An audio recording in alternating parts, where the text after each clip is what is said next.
graduated from Rowan University in the spring of 2022 with a sports communication and media degree. I got to actually call minor league baseball and G League basketball games while I was in school. And then I graduated, and as soon as I graduated, I went to NFL Films in Mount Laurel, New Jersey. And as much as I loved that experience, I miss putting on the headsets. I decided, you know what, talk is cheap. I have a laptop that's in my house, and so 21 months later, here we are, still on YouTube, calling games and building an incredible loving community on here with the people that I call my Philly freaks with a capital P and a capital H. We go live for every single Phillies, Sixers, and Eagles game, and we do it like old school radio play-by-play style. I'm Jason Joseph, and this is Play-by-Play with JJ. I showed a swung on barrel out to right field. Bye-bye baseball. That baby is long gone. Good evening, everybody, and welcome on into another edition of Phillies Baseball here on Play-by-Play with JJ. I'm Jason Joseph. Hopefully you're all doing well and having yourselves a very fantastic day. Phillies are out in Sacramento tonight taking on the Athletics at Sutter Health Park and are looking to extend their winning streak to 8 games in a row. They are currently 32-18. They are just behind the Detroit Tigers for the best record in all of baseball. They are one back in the win column, but the Tigers have played 2 more games, so they are actually currently tied with each other in the standings. So if the Phillies do win, the Tigers, did they play today? Did the Tigers play today? The Tigers lost today. So if the Phillies win, they're going to have the best record in baseball today, which is interesting, and it's good for them, for sure. Jacob Lopez is going to be taking the hill today. It was supposed to be Jeffrey Springs, and the Athletics announced a couple hours ago that Springs is going to be pushed till tomorrow. That's when he will be pitching. So no Jeffrey Springs today. That's what the Phillies were anticipating, but instead they're going to go with Jacob Lopez. We'll talk a little bit more about him in just a few moments, but Zach Wheeler is going to be on the mound, and, well, Zach has just been Wheeler this year. He's been lights out. He's been really great. 64 innings, 80 strikeouts, 12 walks, just 8 homers allowed. I mean, this guy just goes out there every night, and you just know what you're going to get. This guy still has very effective stuff and is still one of the top pitchers in all of baseball, without a doubt. 45 hits allowed on the season, and in his last outing that he pitched, he went 6 shutout innings against the Pittsburgh Pirates, had 6 strikeouts, and just 1 walk allowed.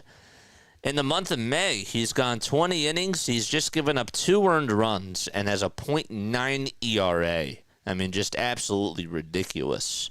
For 4 outings in a row, if you guys remember, the last 3 outings in April and his first outing in May, he was just giving up 2 earned runs on an average of 5 hits. But now he hasn't given up a run since May 6th. So it's been 2 weeks since that has been the case over that. It's been, 17 days. Really impressive stuff. He's tied for second in strikeouts in all of baseball, has the 4th best whip in the majors as well.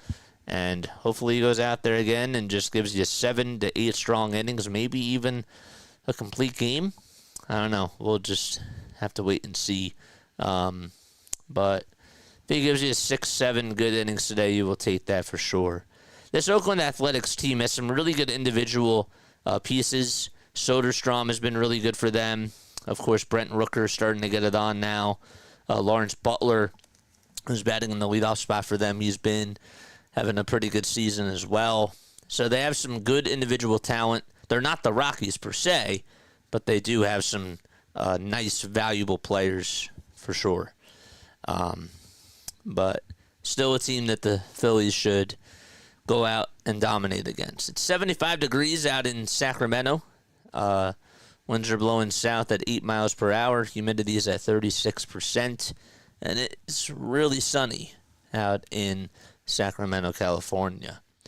Sutter Health Park is where the Athletics are playing this year. And now we'll get on into the starting lineup. So Trey Turner will be batting in the leadoff spot for the Phillies. Then it'll be Bryce Harper, Kyle Schwarber, Nick Castellanos, JT Realmuto, Alec Bohm, Edmundo Sosa, Wes Wilson, and Johan Rojas. And Turner will step on into the batter's box. Phillies are in their gray tops, gray bottoms. Have the white P on the red helmets. The pitch is just outside for ball one. All right, we're underway. Let's go. The windup and the next pitch to Trey. That's in there for a strike. Again, the Phillies are facing Jacob Lopez. In his only outing, he went 7 innings. That's 7 walks allowed, but 9 strikeouts.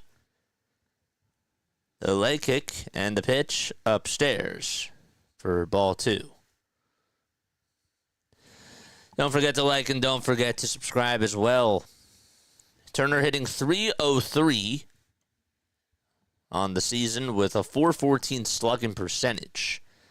2-1 pitch to Turner. Fly ball hit out over towards deep left center field. That's going back over towards the track, and it is gone! Trey Turner starts the party off with a bang! Welcome to Sacramento, Philadelphia.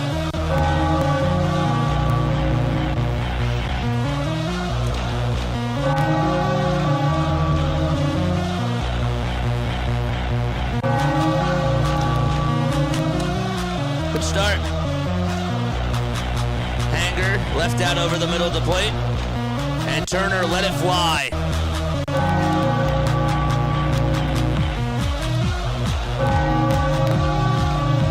There's Bryce Harper in the first pitch. He gets a fastball right down Broad Street and swings and misses at it for strike 1.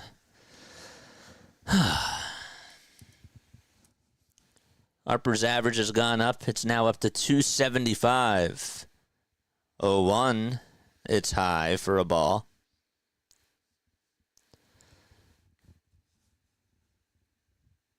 He went back-to-back with Trey Turner in Game 2 of the Rocky series. 1-1 pitch. There's a fly ball hit out towards right field. That one's carrying. It's going back towards the track, but Butler just has enough room and makes the grab.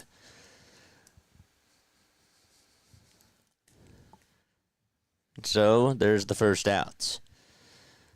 On the defensive side of the diamond, Nick Kurtz is over at first base for the Athletics. Shea Langeliers is catching. Jacob Lopez is on the mound. Luis Urias is over at second base. Jacob Wilson's at short. Miguel Andujar is at third. Kyle Schwarber's up to bat for the Phillies, and he takes a slider inside. Lawrence Butler's in right. In regards to left, it's Tyler Soderstrom. And the center fielder's Denzel Clark, making his Athletics debut. 1-0 pitch, swing and a miss. Clark is in center field. 1 ball, 1 strike. Phillies lead at 1-0 on a solo homer by Trey Turner. Lopez gets set at the belt, winds up and delivers, and Schwarber hits this one foul. And out of play. Don't forget to like and don't forget to subscribe as well, folks. I voted for 0 homers. Wrong. You voted for 3 or more? 1-2 pitch. It's low and outside. Well, to be fair, I mean, did you do it 4 hours before the game? Or longer than that? Because Jeffrey Springs was supposed to pitch. The 2-2. And that was outside for ball 3. Happy Friday, everybody. Get your grass skirts, coconut bras, and Mai Tais ready. Okay. What's up, John? Thanks for being here. Don't forget to like and don't forget to subscribe to the channel as well. Got 100 people tuning on in. Let's go to 100 likes. 3 balls, 2 strikes. Lopez gets set above the belt. And the payoff pitch just outside. Good eye by Kyle Schwarber. Schwarber, one of the leaders in walks in all of baseball. Able to get on with a 1-out walk. And Nick Castellanos is up next. Bill Miller is the home plate umpire. Over at first base, it'll be Chad Fairchild. The second base umpires, Roberto Ortiz and Austin Jones, is at third. 1 out, and the pitch to Nick Castellanos. It's way outside for a ball. Look at the Pacers. They're up by 9 in the fourth quarter. Casty's average is at 280. And the 1-0, that was outside, but he swings and misses at it anyways.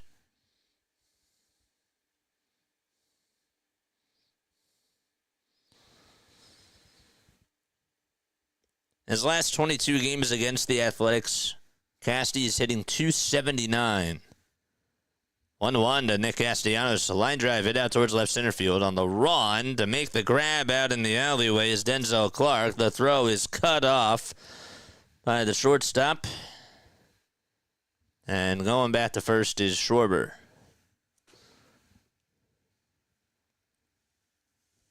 Well, he hit the ball hard, but Clark covered a lot of ground there. And JT is up.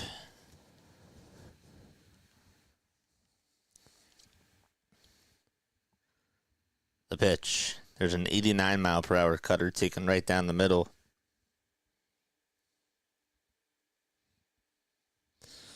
Sutter Health Park, in case you were wondering,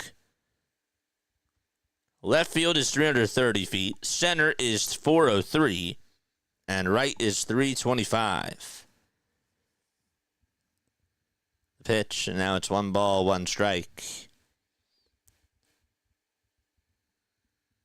Opened on May 15th of 2000.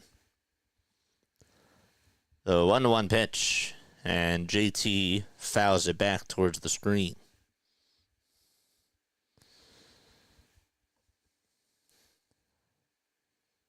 On with the Sacramento River Cats.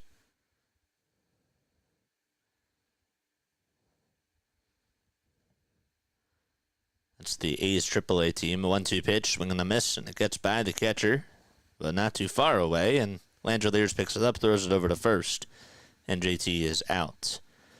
All right, so we're going to the bottom of the first inning. Trey Turner starts the party off with a solo homer.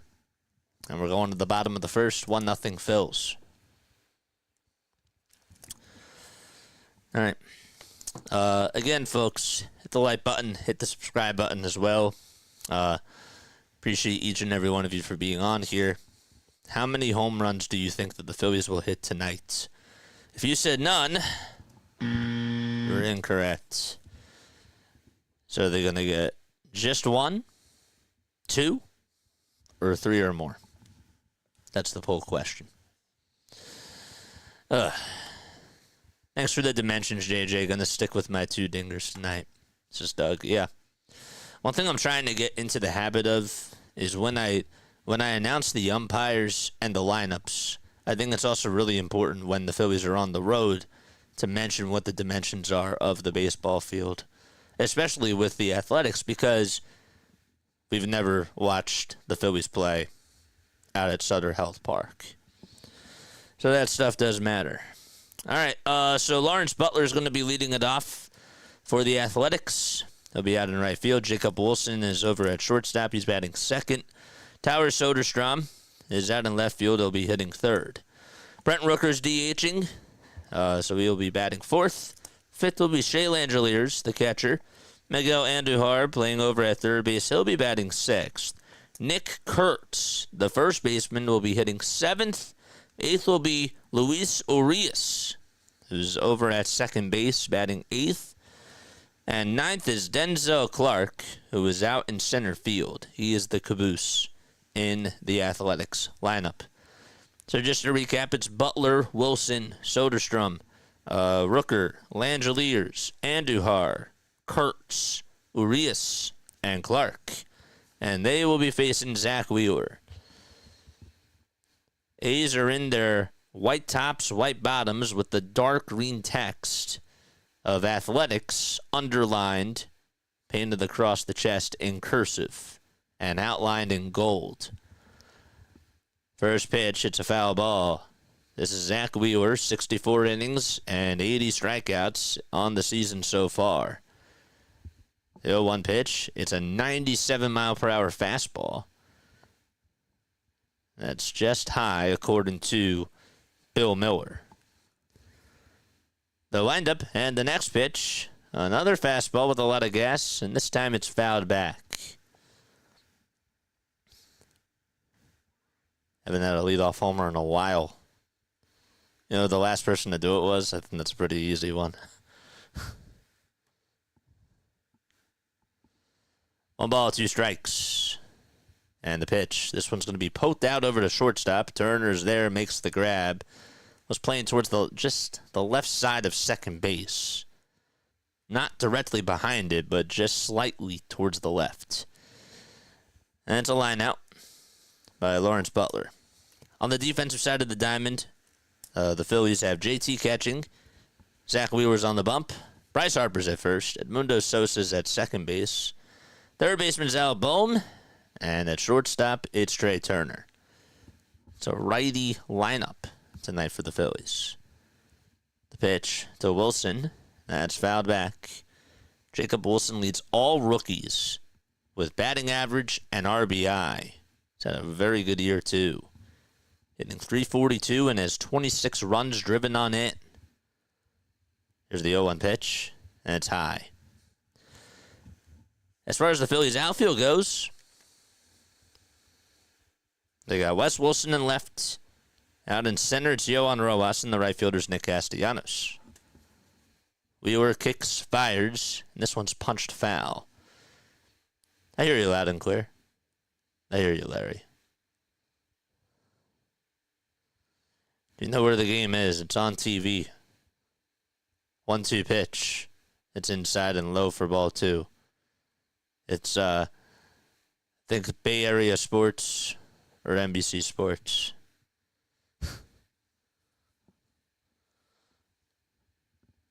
2 balls, 2 strikes. Wheeler kicks, fires. This one's fouled back.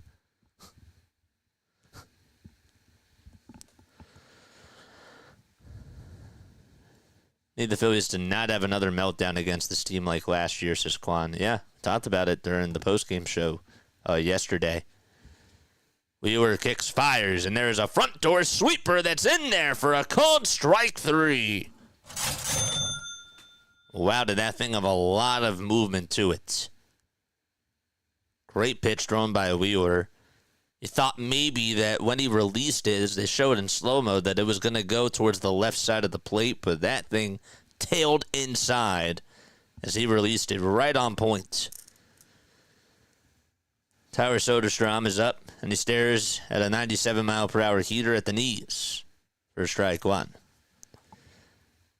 This guy is hitting .281. He has 10 homers and 30 RBI. He's been a run producer for this Athletics team. 0-1 pitch, swing and a miss. Mark Kotze is the manager for the Athletics, and he has talked about how much of a good player this guy is. 0-2 pitch, and it's outside. That reached 98 miles per hour. 98 from Zach Wheeler. He's 34. He's throwing gas. The 1-2 pitch on the way. Good curveball, but it was low for ball 2. Angry Braves fan here. Still need the Phils to lose, says Charlie. Don't you need the Mets to lose too?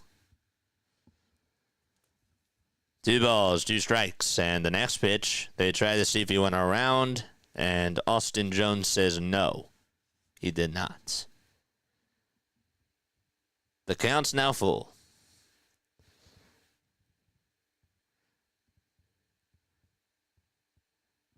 The payoff pitch from Wheeler, and this one's fouled off.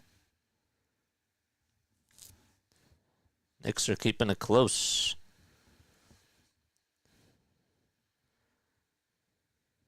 The Oilers are shutting out the Stars. We were trying to get out of the inning. And the 3-2 pitch on the inside corner for a called strike 3. Great fastball, again at 97 miles per hour. And so, 2 strikeouts to end the inning, and we're heading to the top of the second. 1-0 Phils. Zach Wheeler. It's been electric. JJ, what's the attendance? I'll tell you this.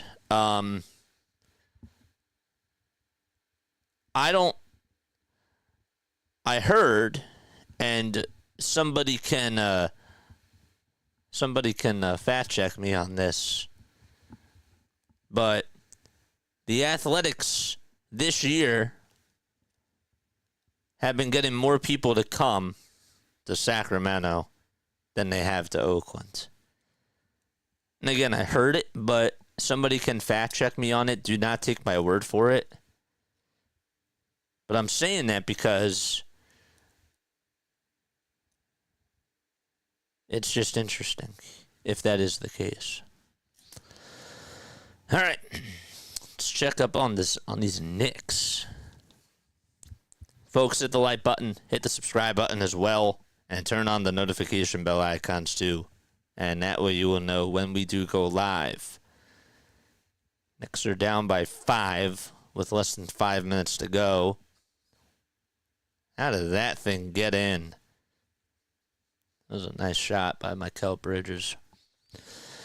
Where are you guys tapping in from? Let us know down below. Ryan says, great job, San Diego.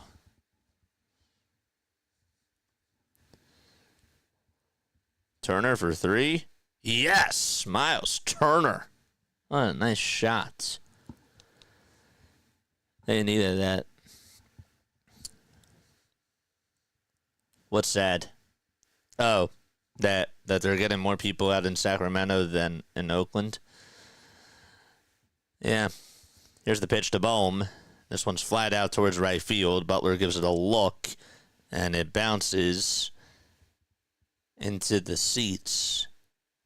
And it is a foul ball. Bohm's going back over to home plate. Couldn't tell where the line was.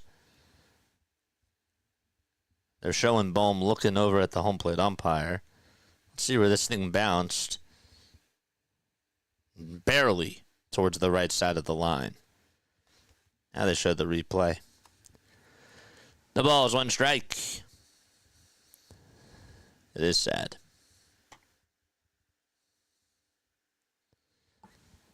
Chatsford. We have a friend out in Chatsford. The 0-1 pitch. Ground ball. Base hit out into left field. And Bohm gets aboard with a leadoff single. But the bat on the ball got it in between the 5-6 hole. And he's aboard at first base. Let's go.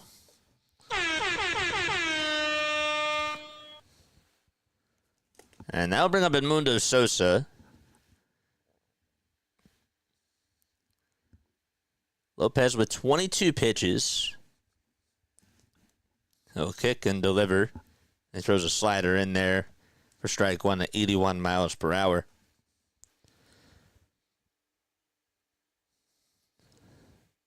Lopez is 27 years old. 0-1. That's up high for a ball. Was previously on the Tampa Bay Rays. Was born in L.A.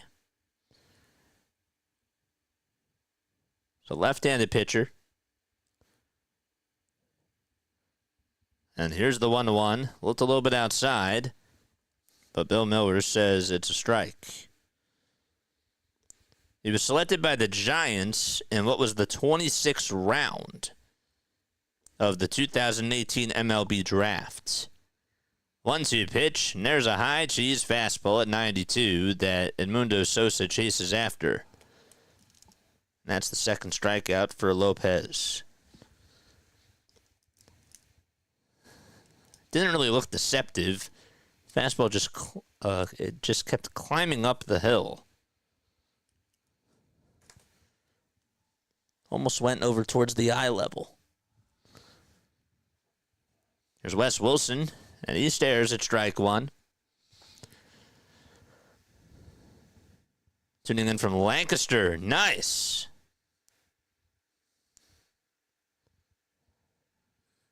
0-1 to Wes Wilson. He'll bloop this one out to center field. He'll drop in for a single. And playing it on 2 bounces is Denzel Clark. Stopping at second is Bohm. And the Phillies have 2 base runners in the top of the 2nd inning. Rally time for those Phils. Tell you what, the Phillies have been playing better small ball. Charge! Here's Yohan Rojas. Trey Turner is on deck. And the first pitch to Yohan stares at the slider, and it's in there for strike one. Charlie says, I'm tuning in from Tennessee. Nice.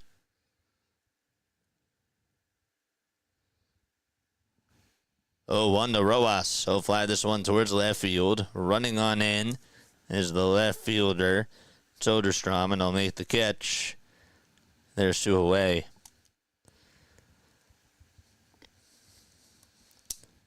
And they'll bring up Trey Turner as we flip the lineup card and go back to the top of the order. Turner hit a leadoff homer to start off the first inning. That's how the Phillies got their lone run. 30 pitches for Lopez, and he'll kick, deliver, and it's off target. It's outside.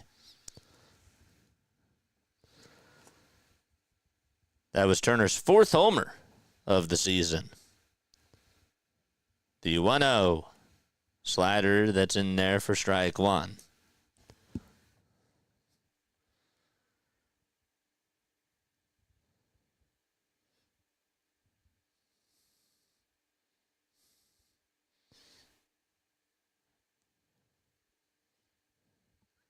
One pitch to Trey, and he pops it up. Out towards right center field.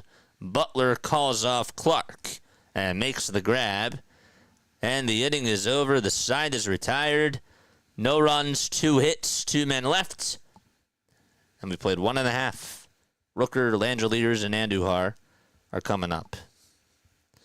I'll be right back. Don't go anywhere.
Bottom of the second, Phillies are up 1-0.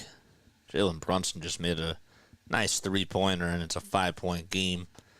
Pacers lead it 110 to 105 with 90 seconds to go.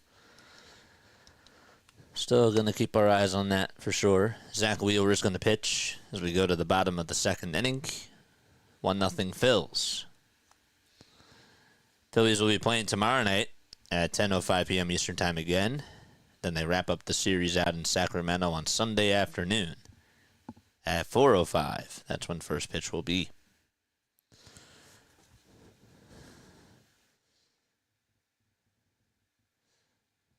The pitch way up high for ball one. Costume change. Yeah, it was getting hot. I'm not really feeling so well, guys. But I'm happy to be here. And we're battling, you know. It's now a 3-point game with 106 to go. Wow. 2 balls, no strikes. Wheeler gets set at the letters and delivers. And it's fouled back.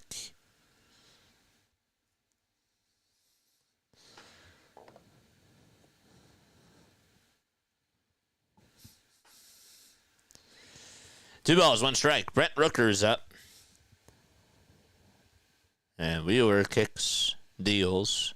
It's fouled away. Lawrence Butler lined out to short. And then Jacob Wilson struck out swinging. And Tyler Soderstrom struck out looking. And that was the first inning. The bottom of the first. 2-2 pitch. Upstairs. And again at 98 miles per hour.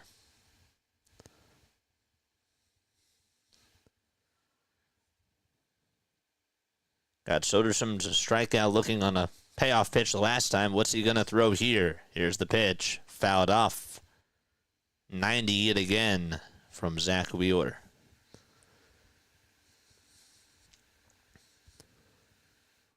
Hope you feel better, JJ. Thank you. Appreciate you.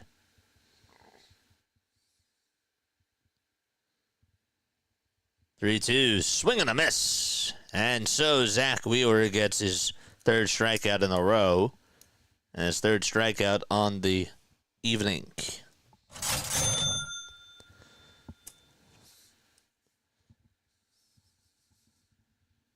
Nice pitch.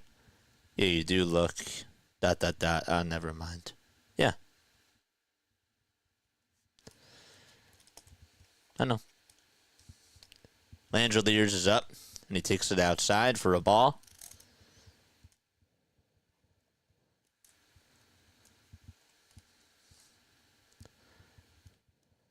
You can say it.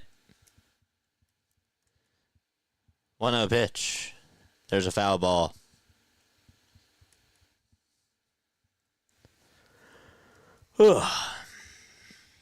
Shea is batting just .248. Has 9 homers and 25 RBI.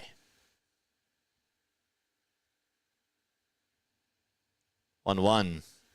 This one's fouled away. Over towards the first base side, and Harper gives it a look. He has room, and he can't make the catch. He misjudged that.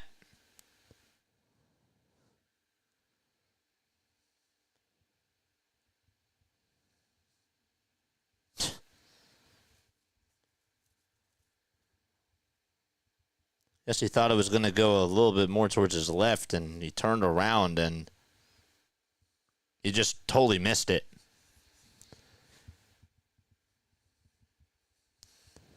One ball, 2 strikes.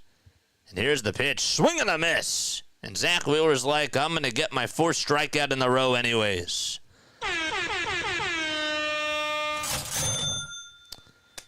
There you go.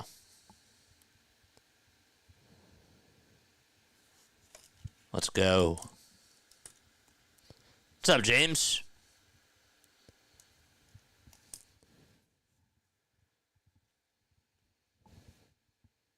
Wheeler kicks, fires. This one is fouled off of Andujar.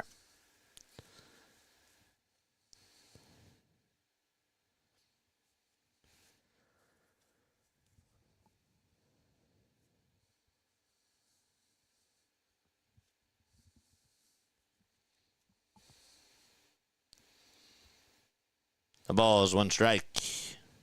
And this pitch is fouled off. Phillies are 2 games above the Mets in the NL East. They're 32-18.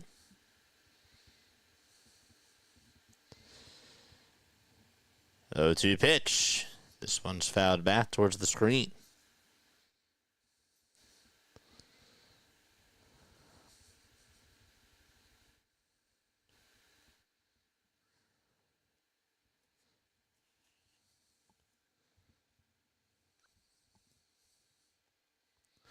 Baseball's a grind, man. 0-2 pitch. This one's going to bounce in the dirt for a ball.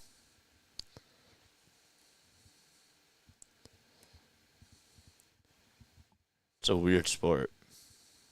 But, you know, it's always there for us. During good and bad times. 1-2 pitch. That's outside for ball 2. You could be having the best day. You could be having the worst day. And baseball, from the springtime up until the fall, it's always there for you to fall back on. The pitch. This one's going to be blooped out towards right center field. Castellanos can't play it on a bounce. Rojas is there to back him up, and Andujar stays put over at first base as the throw is wheeled on in towards second.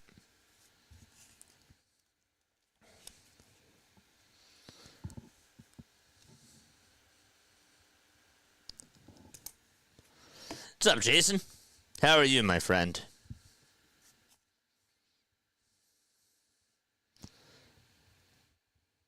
This is Nick Kurtz sitting on the left side.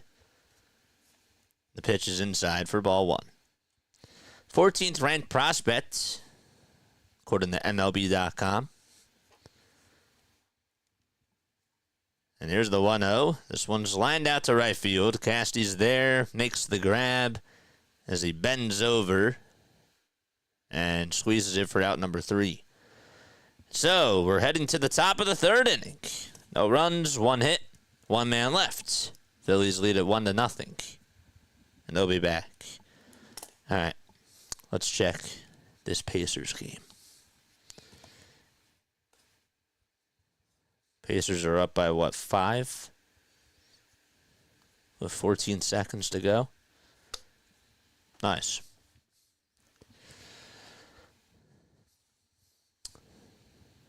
I asked a question on my community tab today. I don't know if you guys saw it. But my question to you is, are the Phillies back? Are the Phillies back? Some people have said, well, they never left. Some people are like, no, they still have a lot to prove to me. And I do want to hear your thoughts about that.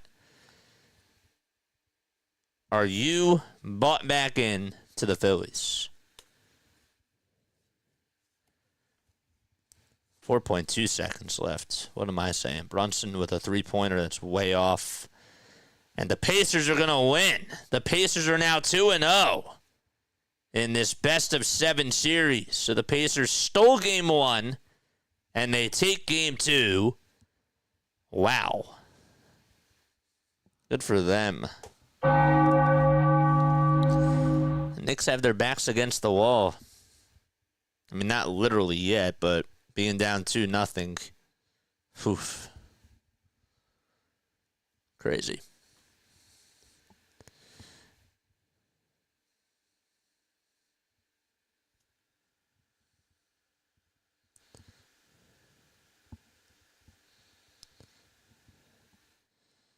Are the Phillies back? Not sure. Here's the pitch to Harper. Gets jammed on this pitch, and it's hit over towards the right side. Sliding stop by the second baseman. They played him the pull, and the throw from the knees over to first is in plenty of time. Luis Arias able to do a good job fielding that ground ball.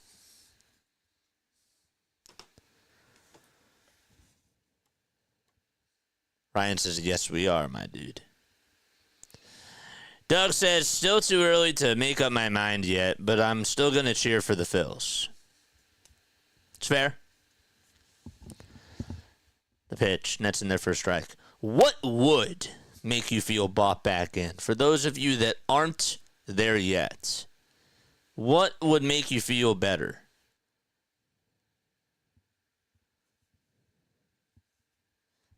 Larry says, I'm pretty optimistic, you know, for me anyway. Yeah, you are. You are being optimistic, which I think is interesting. 1 ball, 1 strike. And the pitch is way inside for ball 2. They never left, says Laurie. Baseball is a game of streaks and slumps, peaks and valleys. Yes, sir. Either way, these are my guys. Feast or famine, I stick with them. I feel the same way. Let's see some wins against better teams. 2-1. And that's outside or on the outside corner for strike 2. John says consistent scoring. It's fair.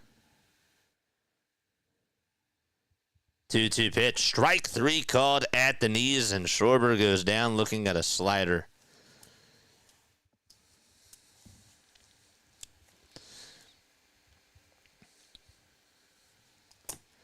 All super chats do go to the top, so if I do miss your comments, I apologize.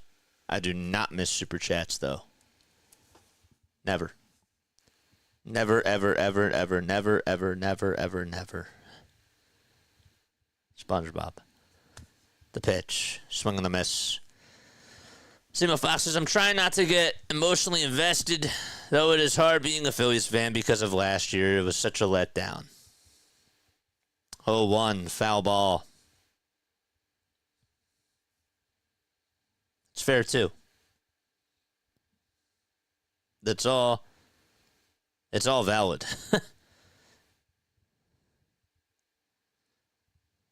The balls, 2 strikes to Castellanos, and the pitch.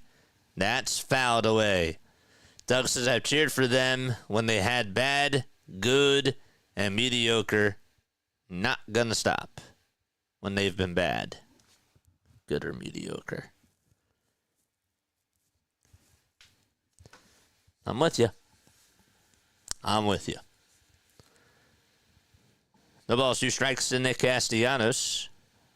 Lopez gets set at the belt and fires, and Castellanos goes a hacking and misses at it badly. And so we're going to the bottom of the 3rd inning. Urias, Clark, and Butler are due up for the A's. That's 8, 9, and 1.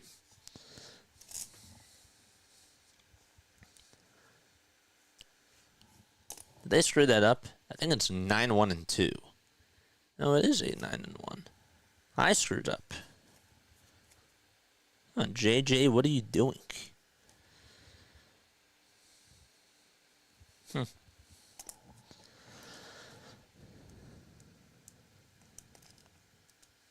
Last year was great in the first half, but the second half spoiled it. Yeah. Try being a 76ers fan and Phillies during 2013 and 2018. Rough times for both teams. Eagles saved my sanity and fandom. Yeah. I know. I brought up the question the other day if we're taking the Phillies for granted right now. And part of me kind of thinks to myself, well, it could be a lot worse. It could be better, but it definitely could be a lot worse. And so I know that we tried to strive for success and we want this team to win. That's ultimately what it comes down to. But to your point, we could be competing for nothing at all. We could have 3 or 4 teams that just aren't playoff bound. So this is sort of a golden era, if you will, of Philly sports. The Flyers are getting better. This is a big draft for the Flyers. It is. It's a huge draft, huge offseason for the Flyers. Phillies, it's win now or nothing. And the Eagles, they're trying to get back to the dance, meaning the Super Bowl. This one's popped up. It's a foul ball, and it goes out of play. And the Sixers, well, they're in a trap.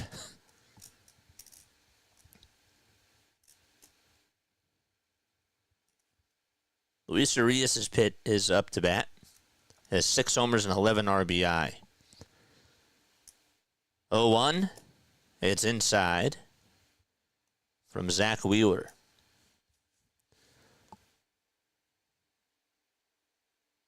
Wheeler, in this month alone, has the best whip and the 5th best ERA. It's the golden era for the Phillies, but not for the other Phillies sports generally. Well, 2-1, line drive, base hit out to left field, and Wes Wilson's there to cut it off. The throw is going to be made over to second base, and the throw is not in time. Urias is safe at second. Thought he was a little bit slow to get on over to second, but Wilson just couldn't get him out.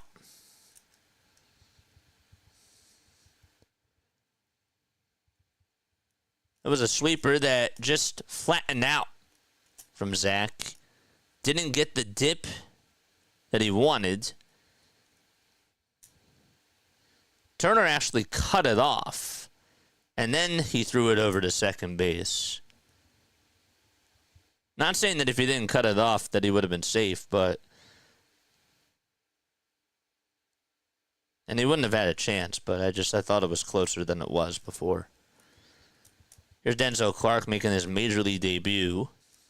And he stares at ball 1. The 1-0 pitch. That misses outside. It's the number 5 prospect for the Athletics. He's tall. 2 balls, no strikes. And here's the pitch. Swing and a miss on a fastball right down Broad Street at 97. Doug says, I just want my Flyers to be a consistent playoff team again.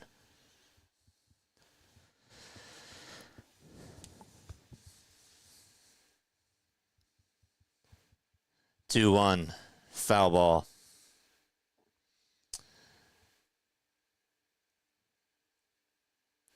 Yeah, they need a goalie, and they need to build around Michkov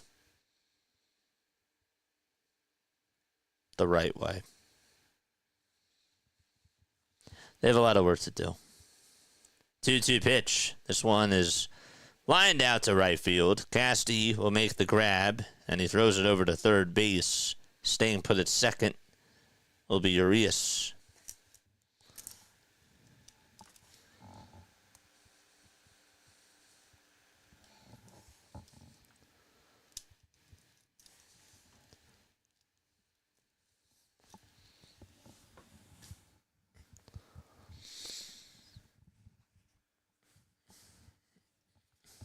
What do you think of the Red Sox green monster uniforms? They're sick. I talked about you mean the City Connect uniforms. I talked about that before. It's the best City Connect uniforms. 1 ball, no strikes to Lawrence Butler. He lined out to short. And the 1-0 misses inside for ball 2. How about those Orioles? They have really spiraled downward. They lost 19-5 today to the Red Sox, and then they were supposed to play game 2 of a doubleheader tonight. That's going to be played tomorrow. 2 balls, 1 strike. AK is here. What's up, AK? How are you? Wheeler looks back at second. And back to home plate. And the 2-1 is grounded towards shortstop. It's a slow roller. Turner has it, though. Throws it over to first. So 2 outs.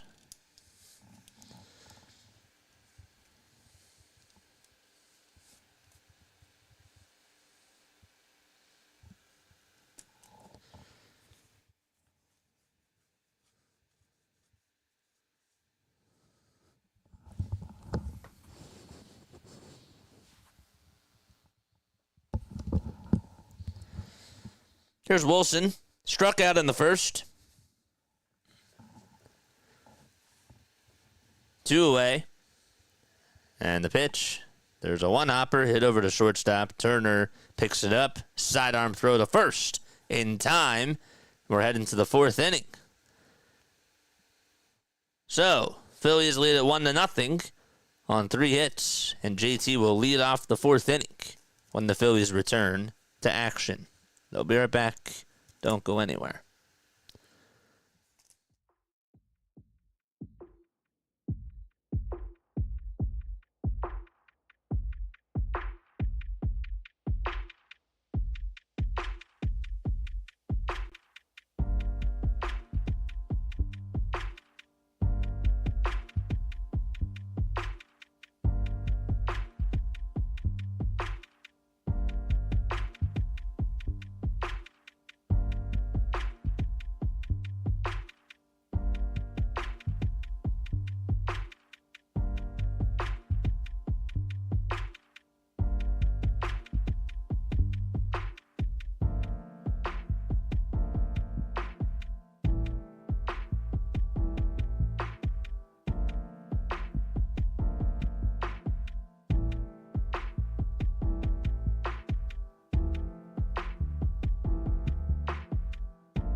You know, I say this time and time again. First and foremost, welcome aboard, everybody. My name is Jason Joseph. This is Play-by-Play with JJ. We go on for every Phillies, Sixers, and Eagles game.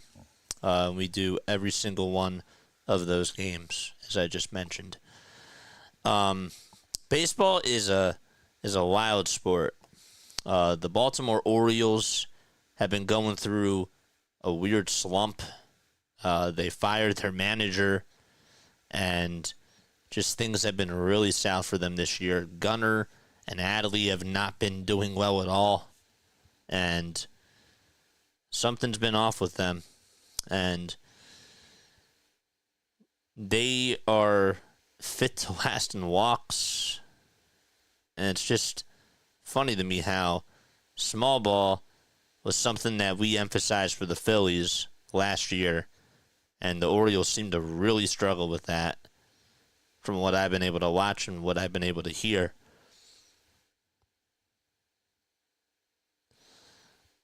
Here's the 1-0 pitch. It's outside for ball 2.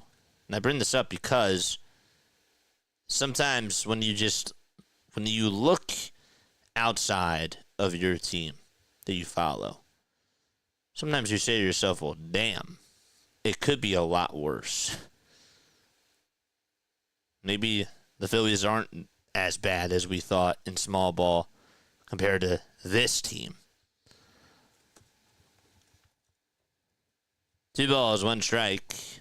So Lopez throws a fastball in there for strike 1. Here's the 2-1, swing and a miss.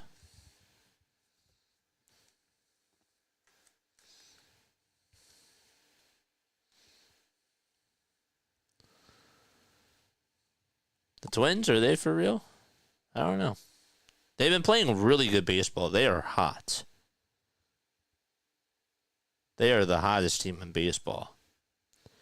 But you remember a couple of years ago when the Flyers got red hot, and then they just absolutely cooled off when they headed into March and April.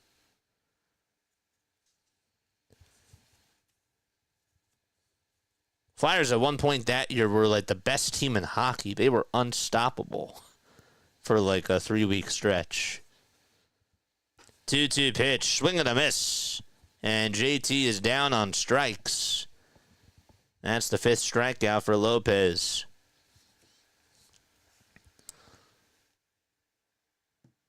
Phillies are finally being a little selective at the plate. They're walking more. They're striking out less. They're blooping base hits. They're stealing. They have more of a sense of urgency when they're batting. Here's the windup and the pitch. Up high for a ball. Yankees really could lose to the Rockies. They're down by 1. Here's the 1-0.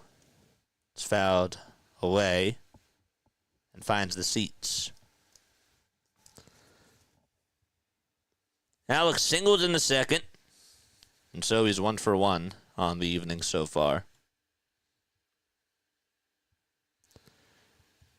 Lopez, a little smack at first. Now back to the plate. And here's the 1-1 offering. It's way up high. They're being more selective and it's paying off. That's true. 2-1 pitch, way outside for ball 3. They're working up the counts. And they're not just swinging for the fences. Everything seems to be coming together. 3-1 pitch. This one's popped out towards medium depth center field.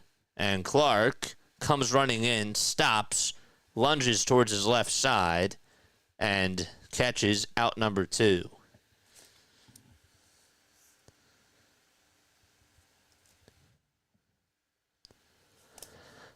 Hit that like button, folks, and hit that subscribe button as well.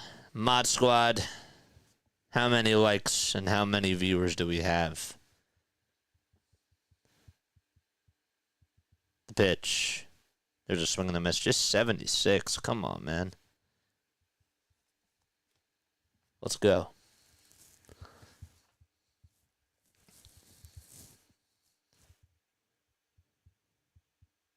Here's the 0-1 pitch. That's fouled away. I feel like this is the way that you're supposed to play the game. Yeah. And it sounds simple in theory. I think that sometimes they overcomplicate things. And it's not just the Phillies. It's all the teams.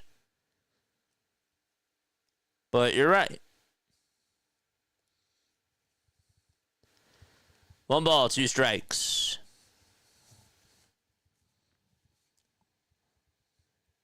And the pitch from Lopez, swing and a miss. And then Mundo Sosa goes down swinging again. Another strikeout for Lopez. That's his 6th strikeout in 4 innings of work. Bottom of the 4th coming up. Phillies up 1-0. Today's May 23rd. It is May 23rd. Wow. Which means it's time now for On This Day in Phillies history as we go to the bottom of the 4th.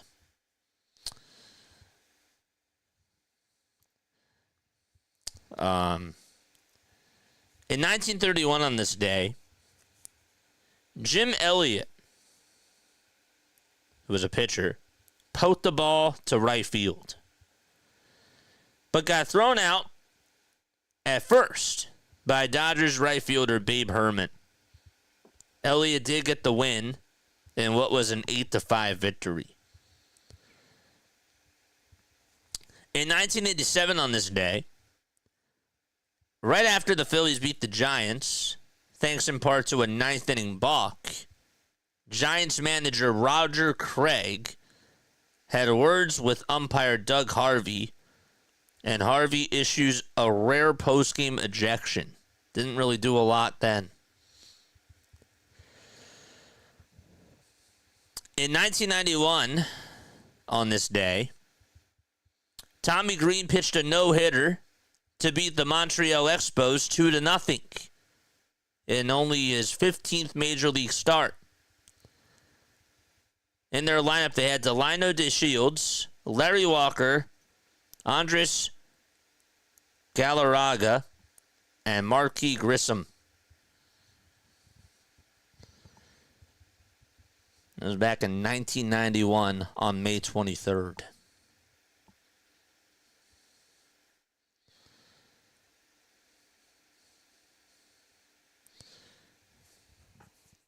Here's Wheeler pitching. And we start off the bottom of the 4th with a ball. The Clearwater Thresholds on this day dropped a 23-inning game. That was back in 2011. 2 players recorded 10 at-bats each in that game. 1-0 is taken down for ball 2. And here's the 2-0 pitch. That sinker is fouled off.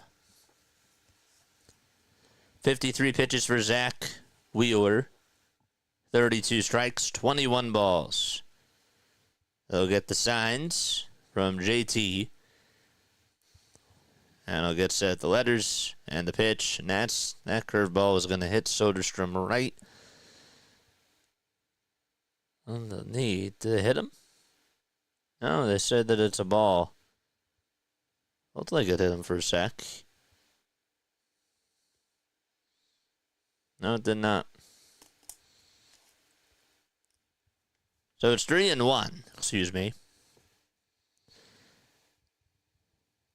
Here's the pitch. Foul ball. This will be the third time today that Wheeler has had to deal with a full count.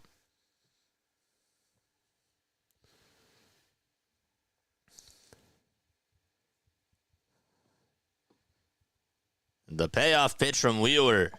This is bounced towards the right side. Sosa picks it up on 2 bounces, throws it over to first, and there's the first out. Tyler Soderstrom got on top of it.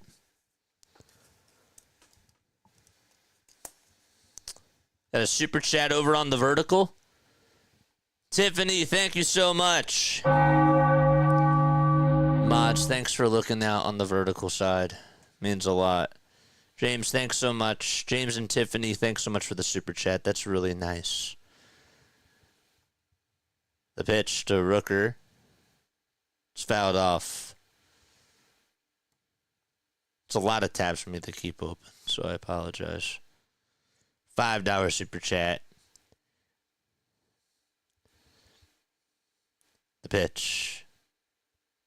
And that is taken for a ball. Hey everyone, Tiff and Jay here. Jay is all happy that the Pacers beat the Knicks and Siakam scored 39 and wondered if you saw the Halliburton shot last night. 1-1 pitch and it's way inside for ball 2. Did I see that shot? I watched the highlights on replay for about 15 minutes. Just the last 2 minutes. 2-1, foul ball. I have never seen the Pacers or a team get just ridiculously hot from 3 and just put up video game numbers within the last couple of minutes of a basketball game, really within the last 40 seconds. And then the Knicks collapsed the way that they did. The pitch, this one's grounded over to third. Bohm backhands it, throws it over to first, and it's in time for out number 2. I don't think anybody has, because teams apparently were 0-994 since 1996, when trailing by 8 points with 35 seconds to go. The pitch, that's in there for a strike.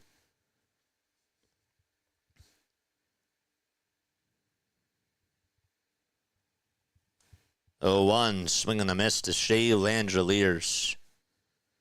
2 minutes is about all I can watch of the Pacers, too, says Tiff. That was honestly one of the that was the greatest comeback I ever saw in any sports outing. 0-2 pitch, foul ball. The greatest comeback within a couple of minutes. That's how you beat the odds.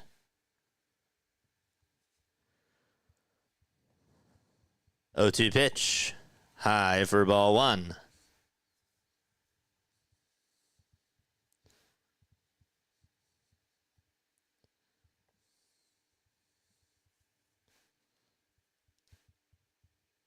The 1-2 delivery, swing and a miss.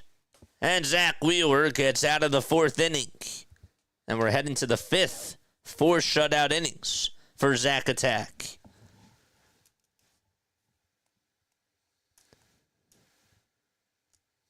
Even the Reggie Miller game. Larry, that game, you need to go watch that. You need to go watch that. It took everything for the Pacers to go right and everything for the Knicks to go wrong for the Pacers to win that game. and to force it to overtime. I've never seen a guy hit 6 threes with like 2 minutes to go, hit all 6 of his shots. And then the way that regulation ended with that Halliburton shot. I mean, BW was here and he said that thing bounced 3 feet up in the air as it hit the back of the rim and it just went straight down the drain. It went even higher than that. That was about 5 feet. I think. Yeah.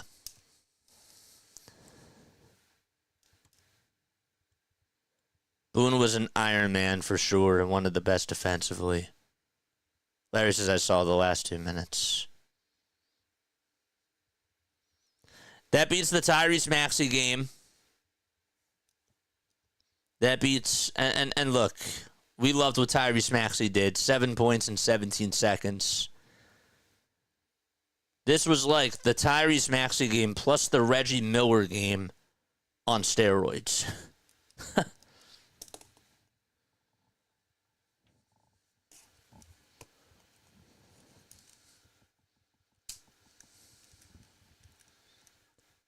I did say when I called in, this is Jay, that the game was an instant classic.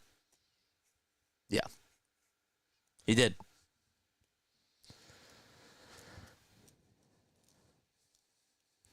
Pitch is taken for a ball.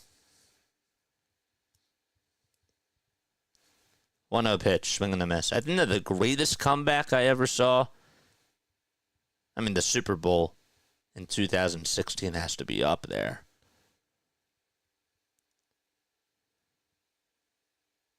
That Vikings game, though, with the Justin Jefferson catch of his life, that's in the books, too. Here's Wes Wilson. He's 1 for 1. He's singled back in the second. Phillies lead 1-0. And the 2-1 pitch from Lopez is a slider that catches the knees for strike 2. Baseball-wise, I will never forget 14-2. 2-2 pitch. That's on the inside corner for a called strike 3. And Wes Wilson goes down looking.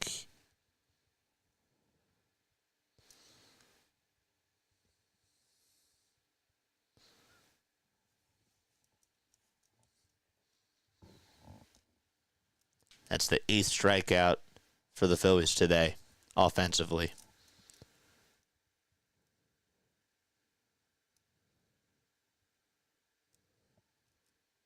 The pitch. It's in there for a strike. Vikings come back from 33-0 versus the Colts, too. Was a good one, yeah.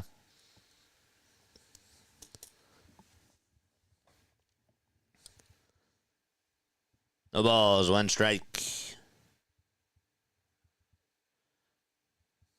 The pitch, swing and a miss.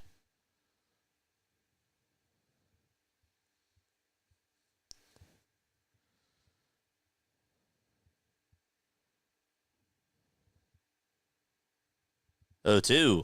Way outside for a ball. While we're on the Sixers real quickly,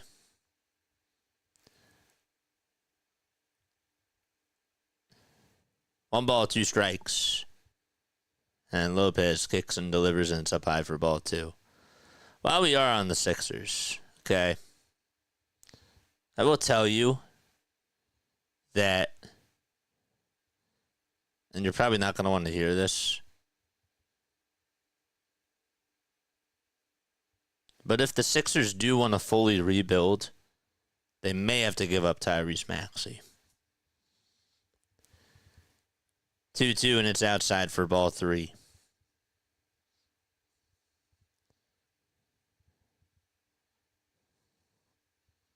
They just may. 3-2 pitch, swing and a miss. And Rojas strikes out. And there's out number 2. Another strikeout for Lopez. His 8th of the game. This stuff has been on point now.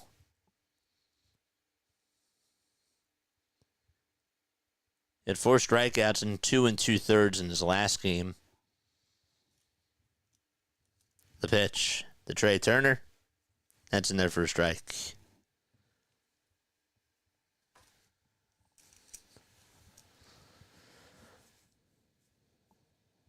Two gone in the top of the 5th. The 0-1 pitch to Turner is up high for a ball.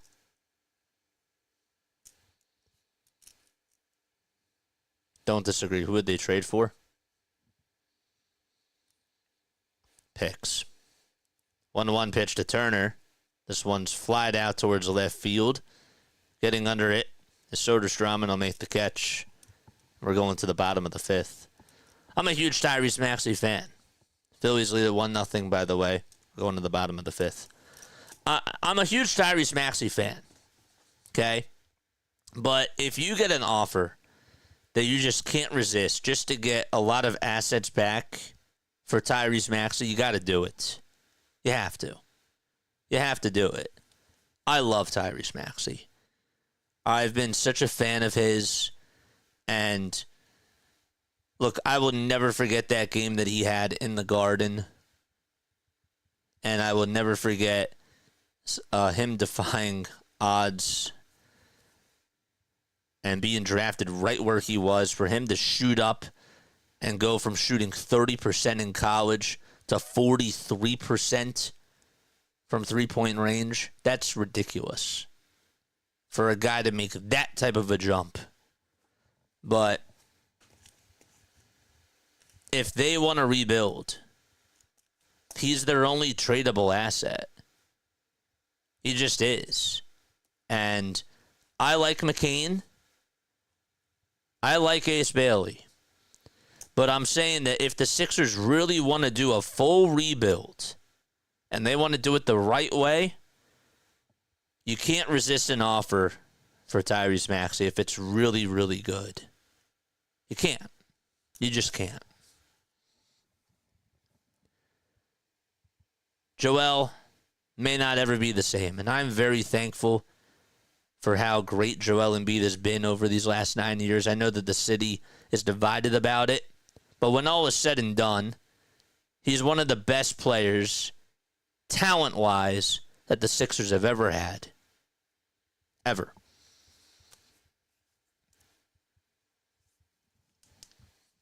That's a shame.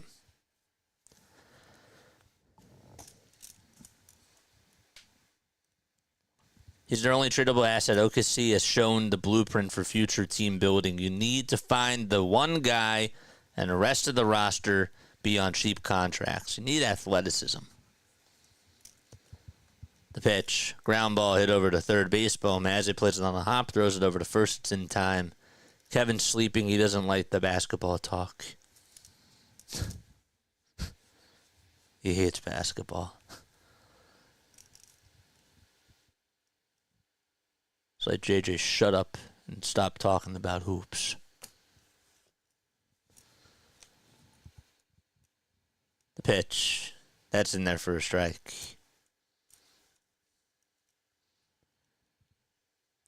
Embiid may not even be in the league in 3 years.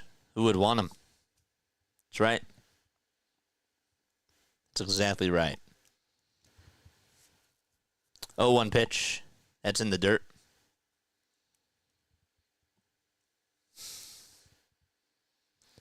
One ball, one strike to Nick Kurtz. And the pitch. Swing and a miss.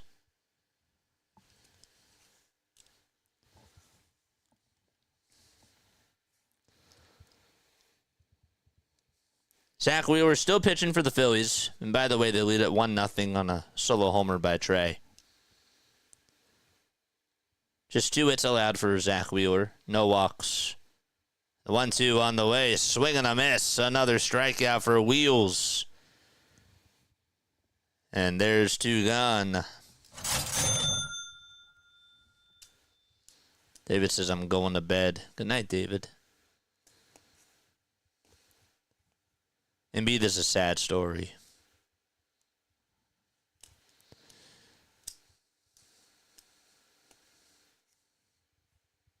The pitch. And there is a foul ball. Tiff just with a $5 super chat for Kevin. Get some Kleenex, said with smiles. Thanks so much, Tiff and Jay. You guys are awesome. Luis Arias is up to bat. 2 away in the bottom of the 5th with an 0-1 count. And Wheeler comes set and throws it inside. Maybe this is a sad story. Here's the 1-1, swing and a miss. I think it's sad for you because you only got to see him dominate for 1 year. You know, like that's... Yeah, he was at the peak of his prime for that. But I don't really feel sad, as weird as that sounds. 1-2, that's outside for ball 2. I'm more so sad about how the team was built around him. And just the organization for not taking full advantage of it. 2-2. Fly ball hit out to center field. Rojas is there, makes the grab in front of the warning track. There's out number 3, and we're going to the 6th inning. Harper, Schwarber, and Castellanos are coming up. I'm still traumatized from watching JJ call a Sixers game for 30 seconds. It was like an auctioneer on speed compared to the pace of baseball. Yeah. It's a different sport.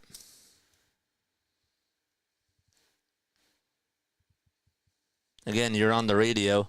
You gotta describe it all. You're the eyes and the ears. It's just how it goes. I'm not a big basketball fan either.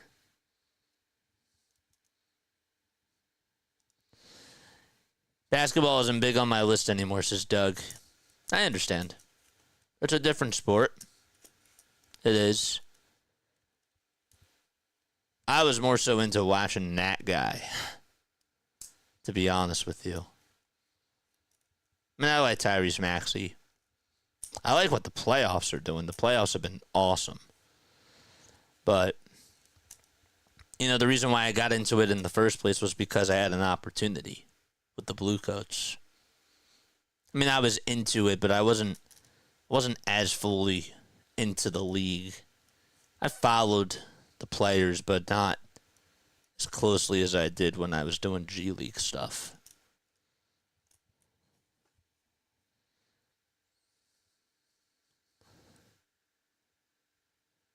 I love all 4 Philadelphia teams. It's just painful that hockey and basketball have not produced championship results for a long time, says Kwan. I'm with you. I'm with you.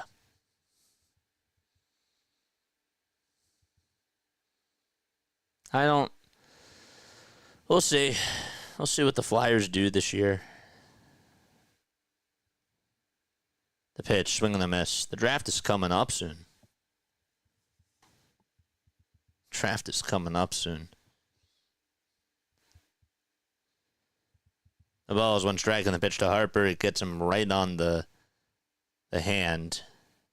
And he is in pain. Oh, boy. He'll be rewarded first base. Athletics are saying hold up because they think that maybe the ball touched the knob of the bat. The trainer's going out there to check up on Bryce. See where it hit him. Don't tell me it got him on the elbow. It did. Got him on the inner elbow. That's not good. It's the left elbow. Rob is there too. He's taking off the batting gloves and he says, I'm going to stay in the game. Oh, boy.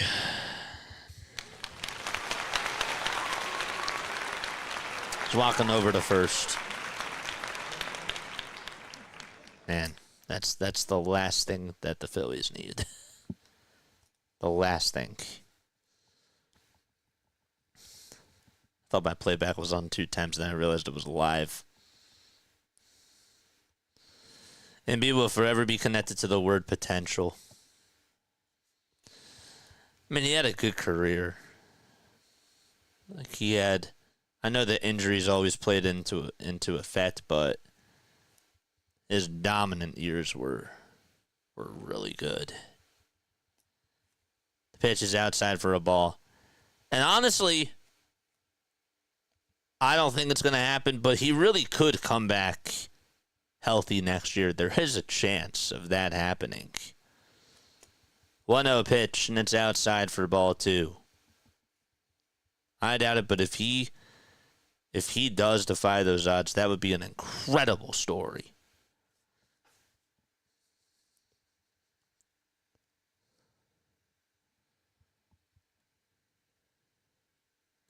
You mean Lamar Odom? Or sorry, not Odom. Greg Oden. Lamar Odom. The pitch is taken for a strike to Kyle Schwarber, so Harper is over at first base. He got hit on the left elbow, not the right one. 2-1 pitch. It's outside for ball 3. Despite that,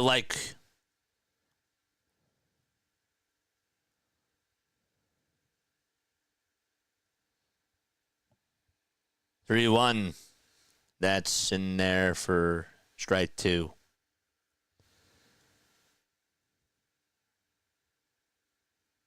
Yeah, Greg Oden, my bad. You're good. Just wanted to make sure. 3-2 pitch. This one's popped up towards the right side. And second baseman has it, makes the grab. And 1 away. Lamar Kardashian. Yeah. Didn't Tristan Thompson date a Kardashian too?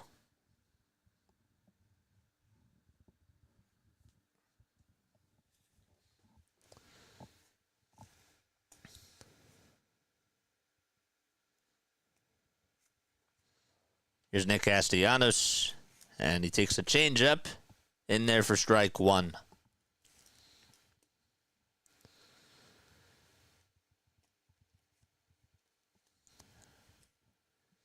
Time is 11:23.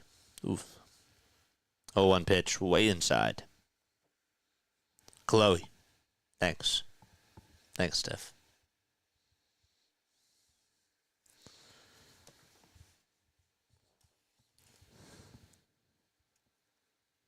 Who hasn't dated a Kardashian? Mahomes. What NBA player hasn't? You guys jinxed each other. You didn't say NBA, but what NBA player hasn't dated a Kardashian? Joel Embiid. Runner goes, and here's the 1-1, and Castellanos will pop this one up and foul ground, and can't tell where it is. I think that the catcher caught it. He did. They had to zoom out really quickly. And so Langeliers made the catch. Didn't see how it happened. And Harper had to go back to first. I forced Jay to watch the show. Really? I do kind of like reality TV. I kind of like it.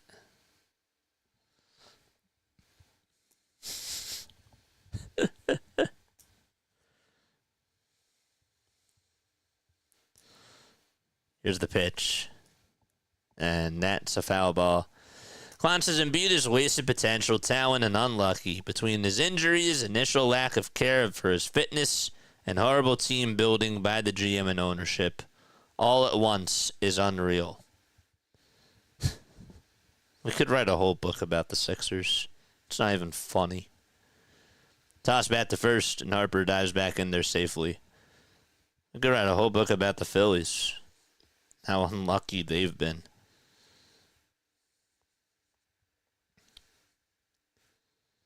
If Embiid comes back to maybe play 60 regular season games, 20 playoff games, that will never happen, says for old man Ferguson. Well, I would love for him to defy the odds. 0-1. That's outside and low for a ball.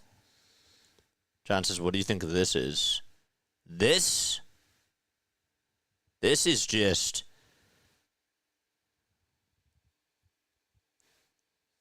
Here's the 1-1. I'll get back to that in a sec. The pitch. This one's flied out towards right field. On the run is Butler, and he goes towards the track and turns his glove over, makes the catch. He misjudged that thing for sure. I think that the wind took it towards the left side, and Butler somehow, some way was able to catch onto it and squeeze it before it went out of his glove. And we're going to the bottom of the 6th. Old Man Ferguson says, I would love it to. No, absolutely. I would. We all would, for sure. What do you think this is, JJ? This is the best way that I can explain this, right? Is Willy Wonka has a chocolate factory, right? And there's different contestants. Obviously, nobody gets out or anything, but just the whole mixture of personalities. You know, you have Veruca and her dad, and then you have Mike TV. I almost said Max TV because I was thinking the Max Coverage TV. And you had his mom. You know, like you have a different mixture of all different types of personalities here on this one thing that we all have in common. You know? Imagine just taking all those personalities from Willy Wonka and bringing them on here just to follow one team. That's the best way I can explain it. You put them all in like one room. It's cool.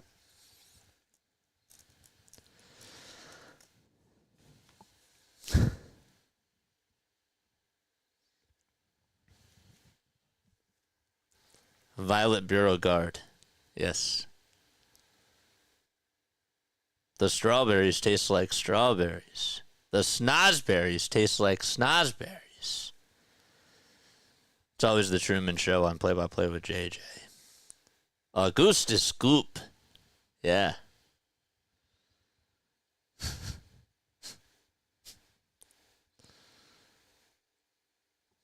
You sold Fizzly Lincoln drinks. Isn't that how you say it? Fizzly lifting drinks? Yeah. This is Zach Wheeler's 7th straight start with 6 or more strikeouts in 5 innings. I'm the I want it now. That's Veruca. And Jay is Augustus. That makes JJ Willy Wonka. Or the Candyman. The Candyman! The Candyman can. Oh, one pitch from Wheeler. Swinging a bounce. That's fouled. If JJ was a sandwich, he'd be a PB and JJ. What, you guys are the peanut butter and I'm the glue? That's cute. 0-2 pitch. This one's bounced foul. Doug says, can I be an Oompa Loompa so I can do one of those songs? I knew somebody would say that. The ball is 2 strikes. And the pitch is up high and inside for ball 1. This is Denzel Clark. That's one of the movies where the book is not as good as the movie. You know? 1-2, and that's up high for ball 2. Not saying that I've read like a lot of books over the last 5 years or so. And I should. But that's just one of those movies where, you know, a lot of times the book is better than the movie. Because the movie leaves out certain things.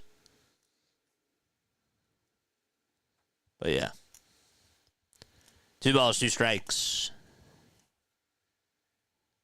And here's the windup and the pitch. That was inside, but it's a cold strike 3. And Wheeler will take it for sure. Who's the better Willy Wonka?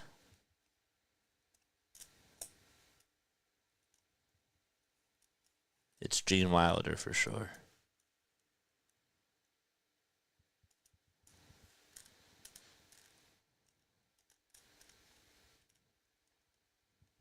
Here's the pitch. Line drive, base hit, out to left field. It's played on 2 bounces by Wes Wilson. And it's an opposite field single for Lawrence Butler.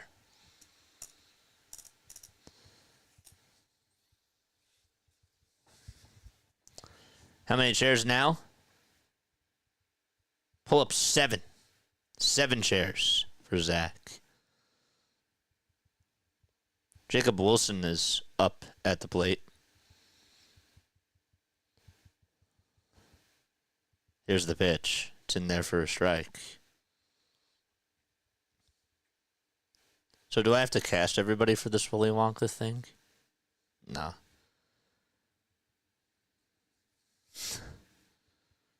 The ball is 1 strike.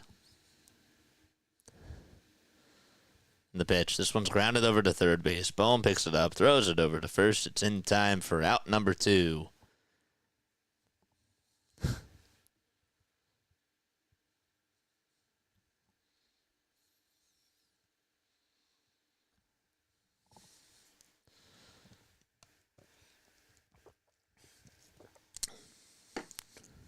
Seven strikeouts, no walks, no runs, and 3 strikeouts. Here's the pitch. It's inside and low for a ball. It looks like, I know that Larry said before, if you could find out the attendance for tonight. I don't have the numbers in front of me, but I will tell you, it's a pretty good crowd for the capacity that they have. 1 ball, no strikes, and Wheeler fires, and it's outside.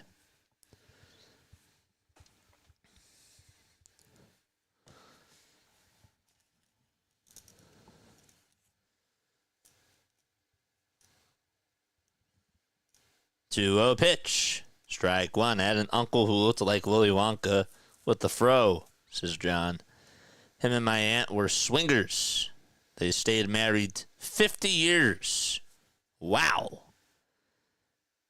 While all the rest got divorced. Their kids, however, were whack jobs.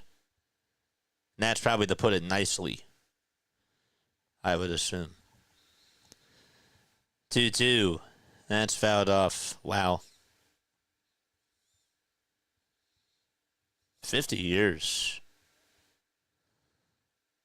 50 years. That's a long time. The 2-2 pitch. Swing and a miss. Another strikeout for Zach Wheeler. 8 chairs for Wheeler.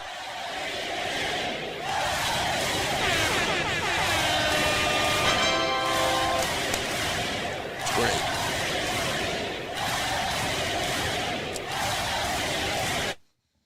Let's go.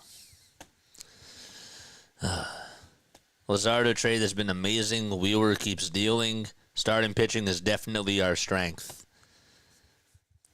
You're married for 50 years? Wow. Congratulations. That's awesome. That's awesome. That's actually really incredible. Congratulations on that. That makes me happy. You got to sample other cows' milk. Oh boy.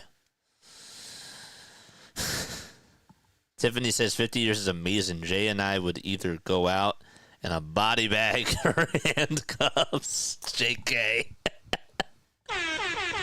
Just kidding.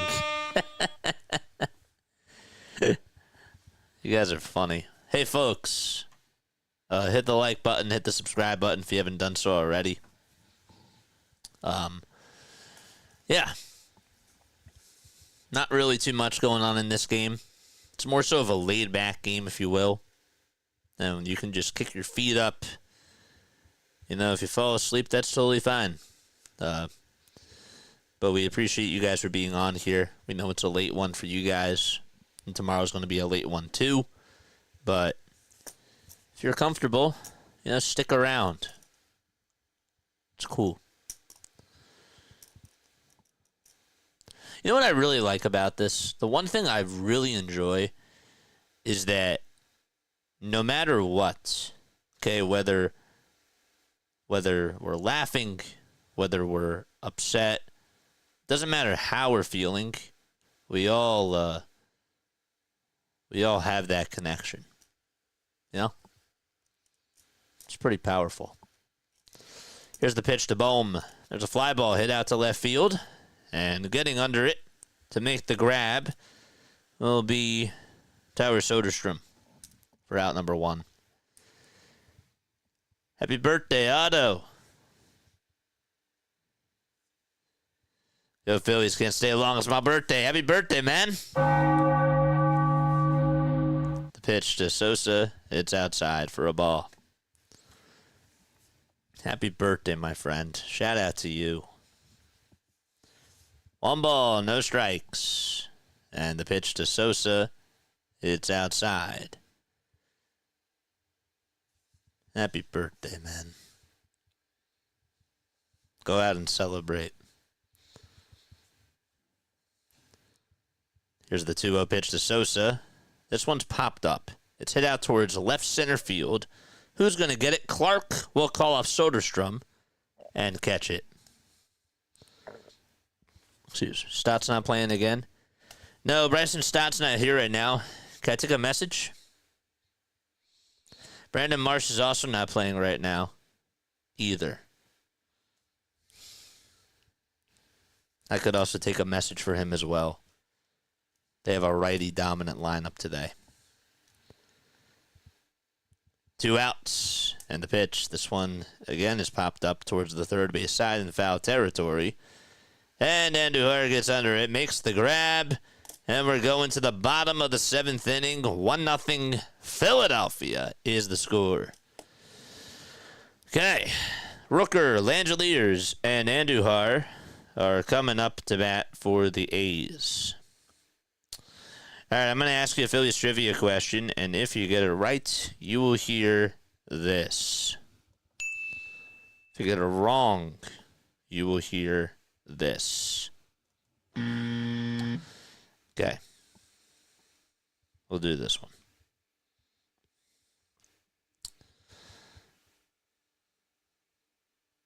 We've been talking about how great the starting pitching has been. Does anybody know, okay, in Phillies franchise history, who has the best ERA of all time? The best ERA of all time in Phillies franchise history.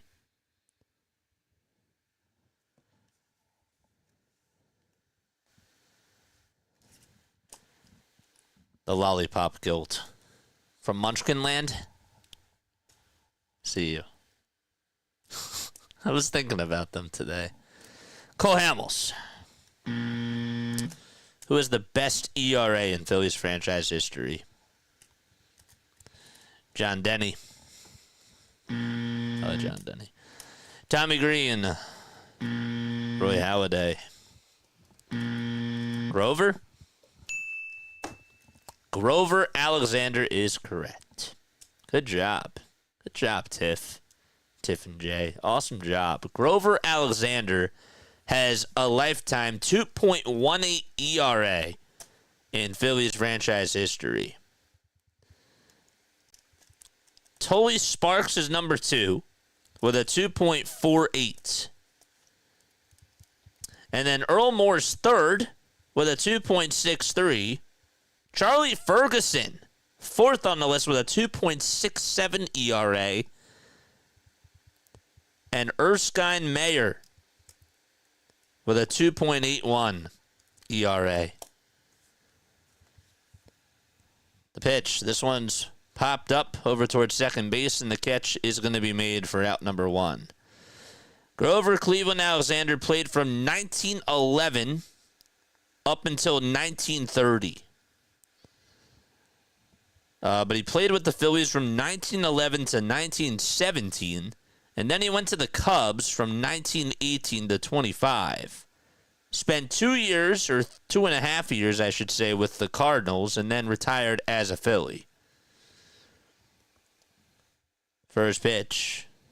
That's taken for a ball. Second pitch is fouled away. In his rookie year with the Phillies, he had a 28-13 record and a 2.57 ERA in 48 games. He pitched in 367 innings and struck out 227 batters.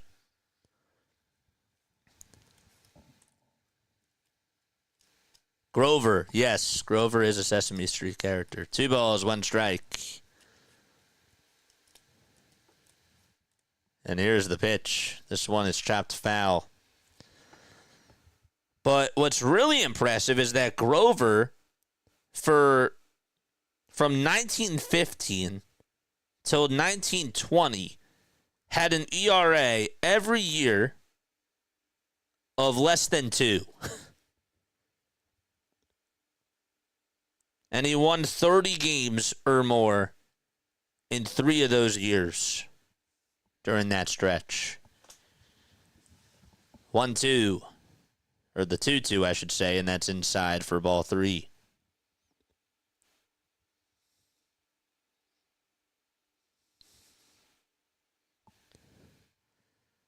The payoff pitch. This one's flat out to left field. Wilson comes running in, stops, and makes the grab for out number 2.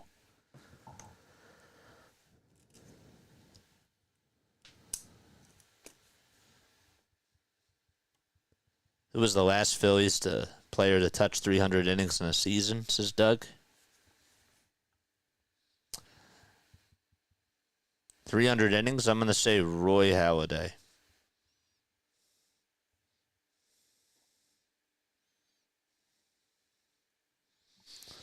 Two away in the bottom of the 7th, and Andujar stares at ball 1.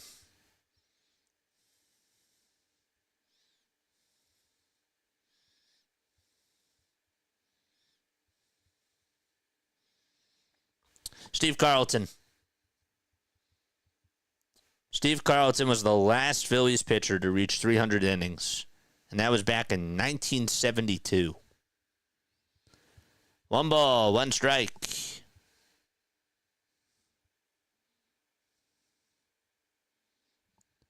And the pitch, that's inside for ball 2. Carlton threw for 304 innings, and that was back in 1980. It says on StatMuse.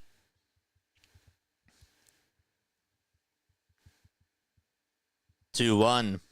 That's taken down for ball 3. So Wheeler has 102 pitches. Getting a lot of questions here. How many pitches does Wheeler have? What's the score? It's 1-0 Phils. The 3-1 offering fouled away. I really didn't realize it was that long ago. We're never going to see that again.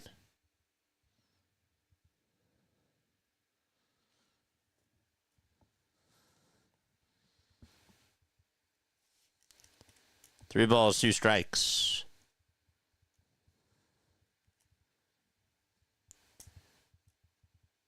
The windup and the payoff pitch. That's outside for ball 4. And Zach Wheeler, the rare walk. He gives up a walk with 2 outs in the bottom of the 7th.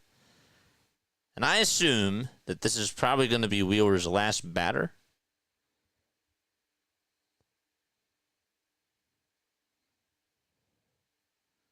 Looks like the A's are going to go with a pinch hitter. Don't see anybody warming up in the pen. They haven't showed that yet, but there is going to be a conference out here with JT, the infielders, and Zach Wheeler.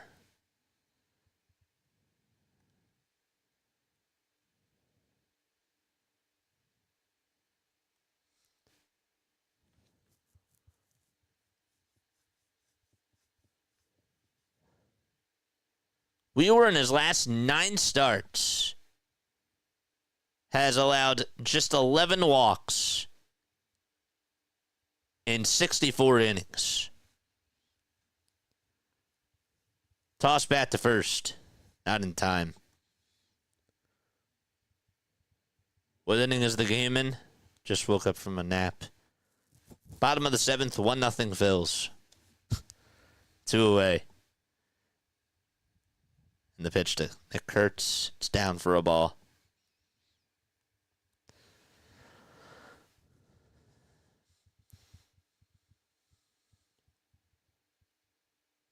Speaking of Otto, when's Otto Kemp's birthday?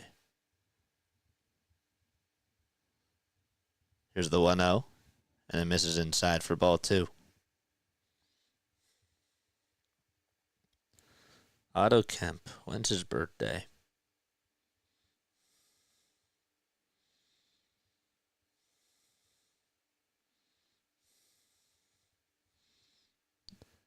Two-0 pitch. Down for ball 3. Wheeler's looking a little bit tired out there.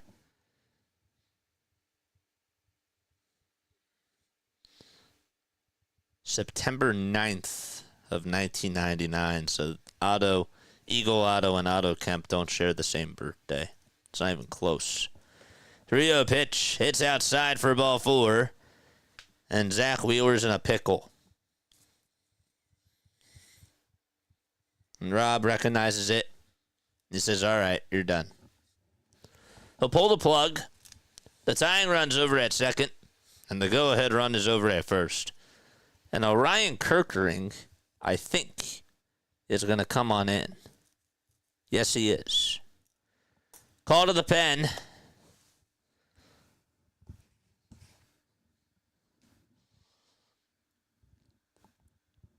Yeah, they need to get the bullpen warmed up. Well, Orion's coming in right now.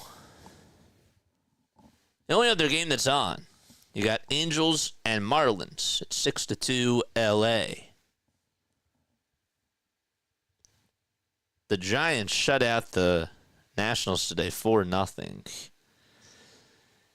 I don't know if you guys saw this, but former Phillies pitcher after 13 seasons, Jake Diekman, has finally retired. Jake Diekman. This is one of my favorite guys that we had coming out of the pen.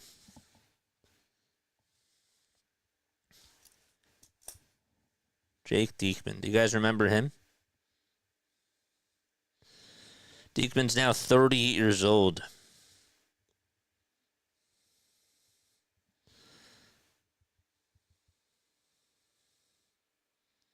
He posted today, it's been a blast.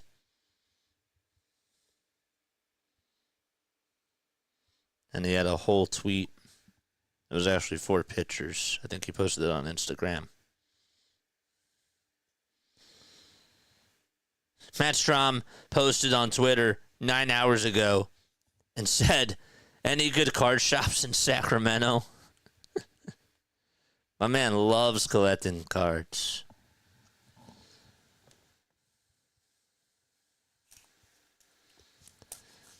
Kevin's being really salty about the Yankees. He said it's going to extras in New York.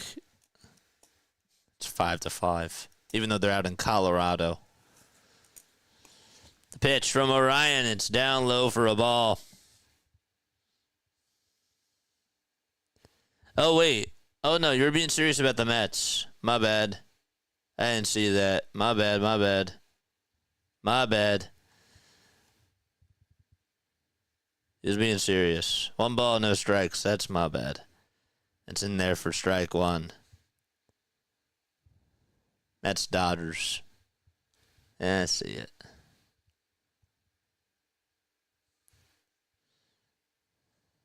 Urias is up. The 1-1 pitch. And pitch was inside. And he went around.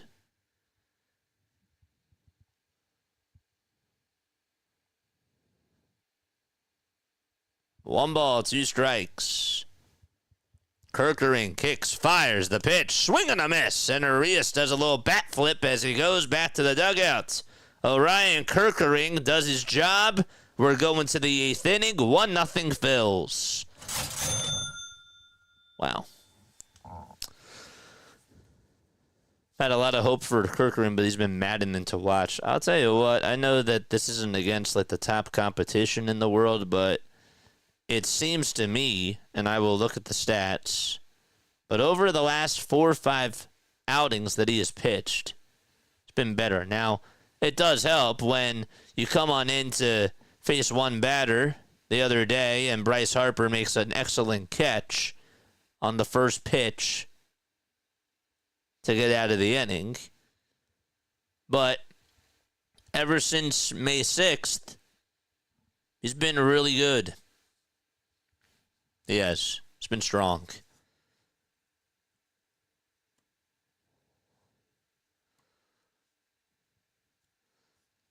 Hoping this 2 innings to get through. Got some nails to bite.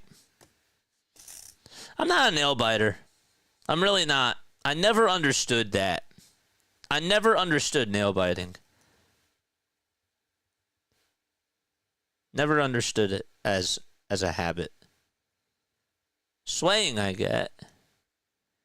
Nail biting, though? Pencil tapping, I understand that as a habit. But nail biting, nah, that's not. I'm not a nail biter. I'm really not. It's weird. Kevin says gross. I mean, some people do it. John says it's a disgusting habit. Well, that changes our whole friendship, I guess, for those people that do it. Oh, kidding. Humans are disgusting. Just kidding.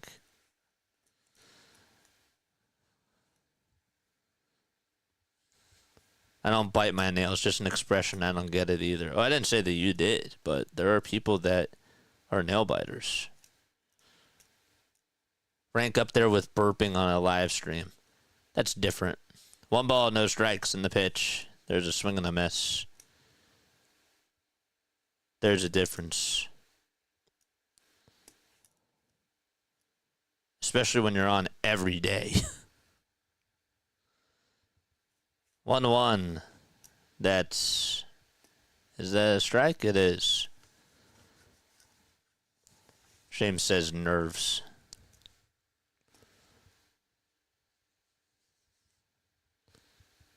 Do we have any nail biters on here?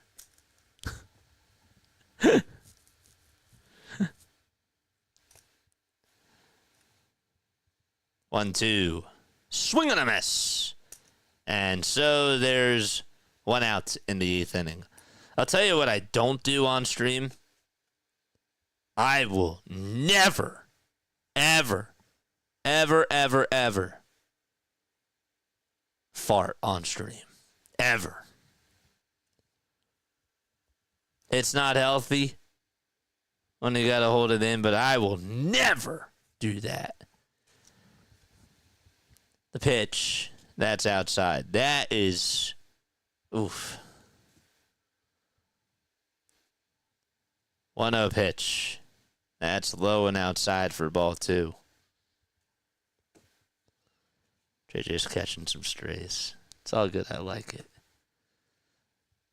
2 balls, no strikes. And the pitch to Trey Turner. Line drive, base hit out to left field.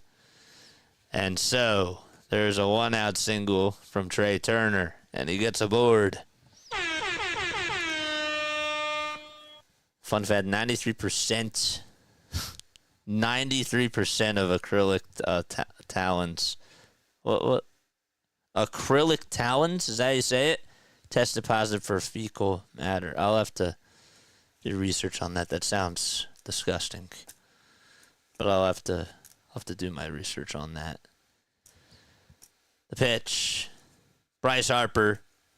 And that's fouled off. Let's change the topic.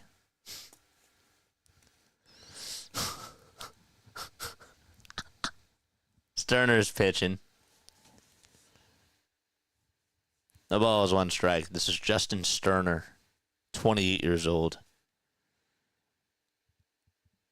0-1. That's outside for a ball.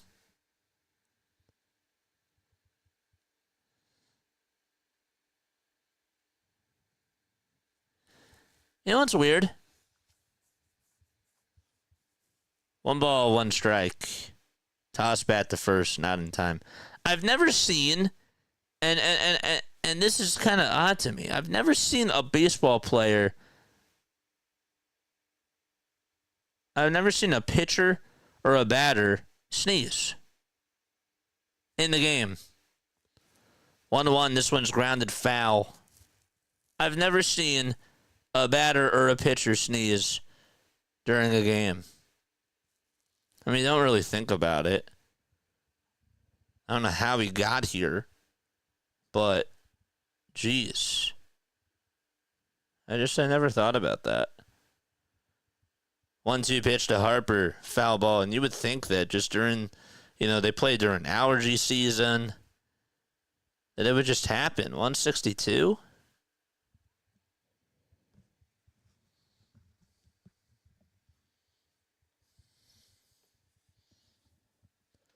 One ball, 2 strikes. 1 out, top of the 8th, and the pitch to Harper. He lays off on the sweeper.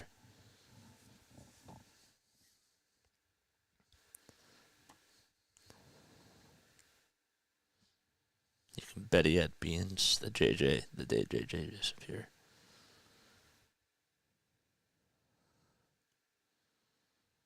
Two balls, 2 strikes, and the pitch to Harper, foul ball.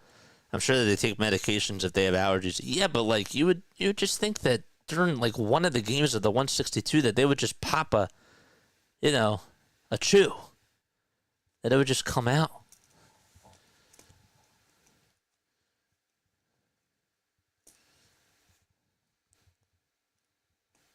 Pitch is thrown back to first. It's not in time. I don't remember ever seeing that either. That's wild. They're outside too. Yeah, exactly. You just think that it would just naturally happen. It's weird. 2-2, and that's up high and outside for ball 3. The throw over to second base. Not in time. There's no pollen in the stadium. Well, it's not even just allergies like that. Just like a cold or whatever it is. I mean, I naturally just sneeze sometimes. And I don't even... Well, I mean, I have allergies, but... It's only natural. 3 balls, 2 strikes. Turner swipes second. And the 3-2 that hits Harper on the foot. Man, he has taken a couple for the team. And he just yelled out, I think, an expletive word. He just said, God damn it. He's walking over to first. Man, stop hitting our guy. Don't hit our guy. Come on. First he got hit on the left elbow. Now he gets hit on the back foot.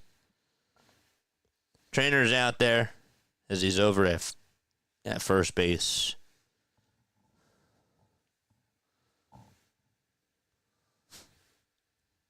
That's true, especially looking at the sun.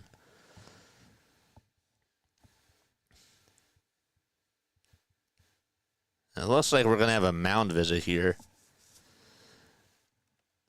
So 2 runners on and 1 out.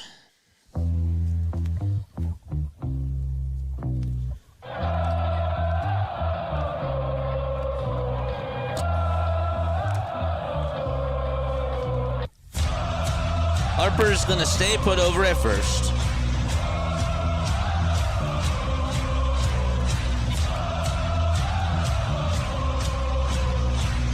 Harper, I'll admit it, is a tough dude. His toughness is what I truly respect. I agree. Here's Kyle Schwarber as he comes up to the plate. Phillies could use an extra run here at the very least. The pitch to Schwarber. Strike 1. It's a fastball at 93 at the knees.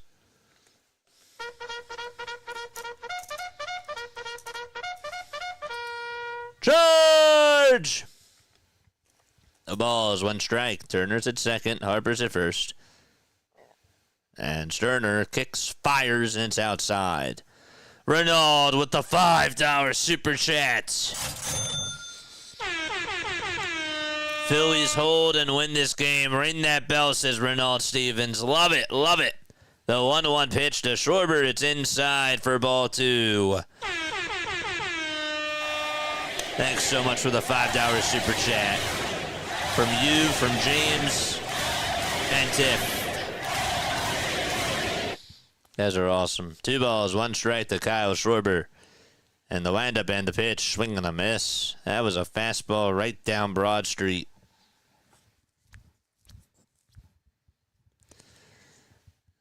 Two balls, 1 strike. 190 people tuning on in.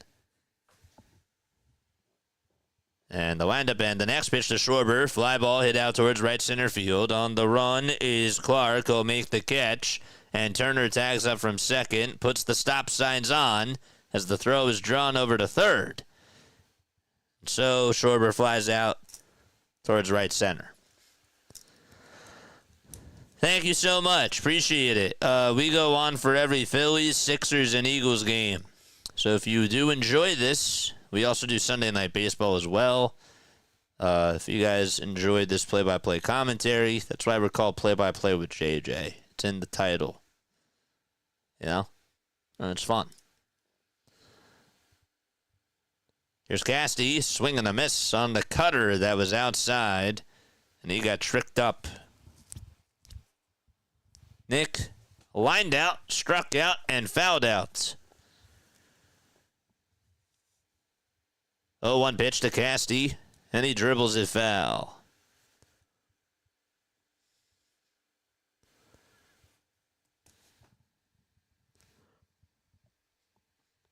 Justin Sterner, 28 years old, right-handed pitcher from La Jolla, California.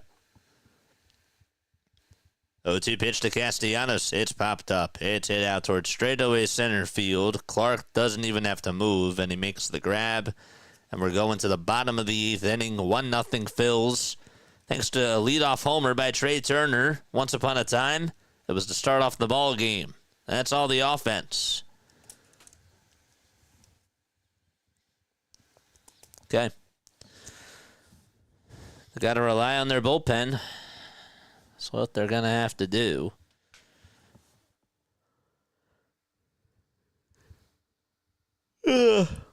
If you have not done so already, please make sure that you hit the like button and hit the subscribe button as well. We appreciate you guys for staying on here.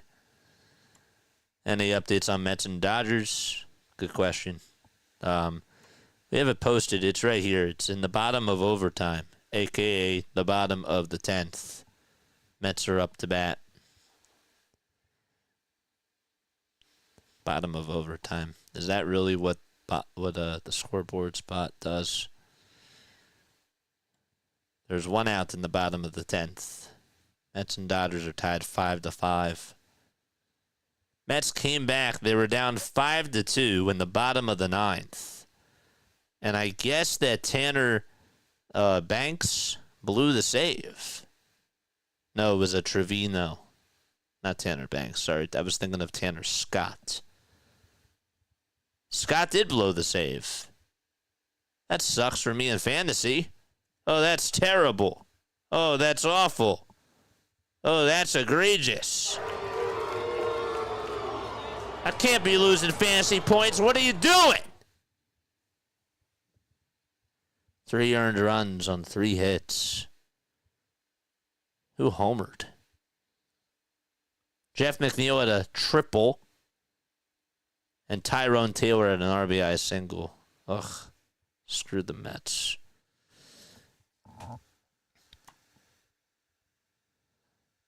Overtime.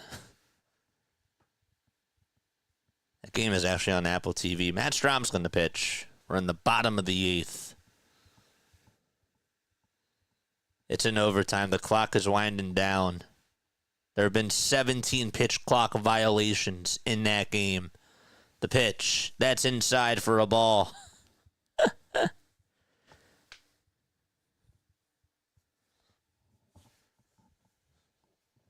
Marshawn! Dude, I haven't seen you on here in a while. What's going on? 1-0 pitch. Swing and a miss. Zach Wheeler was dealing G's. Where have you been? I'm happy to see you, my friend. Feels like I haven't seen you since Super Bowl. I think I've seen you a couple of times. 1 ball, 1 strike. And the buzzer beater pitch. It's up high for ball 2.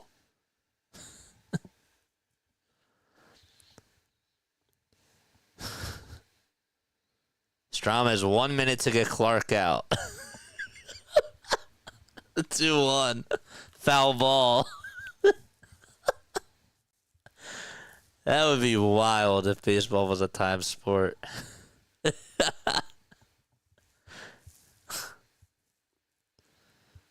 What are you doing? You have like 45 seconds to get this guy out. Come on. 2-2 pitch. Strike 3 called. The pitch was inside, but Bill Miller says you're out, Clark.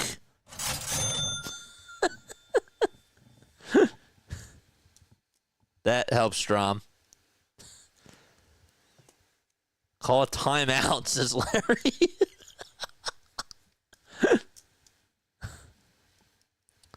One out, bottom of the 8th. Ugh, that would be wild. That should be a thing. The pitch. That's on the outside corner for a strike. Umpire was like, you know what, I got to help out Strom here. We got to beat the clock. The ball is 1 strike. Here's the windup and the pitch. Check swing, did he go? He did. Strike 2. Get out of bounds.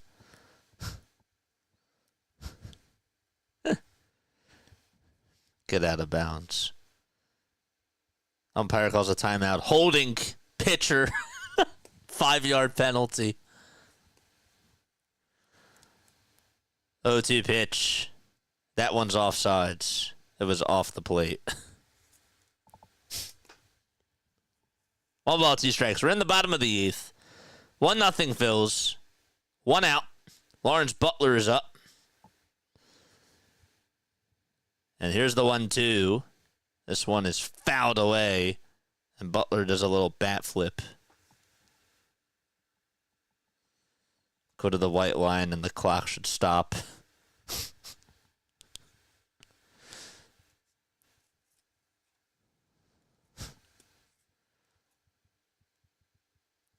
One-two pitch. It's outside and low for ball 2.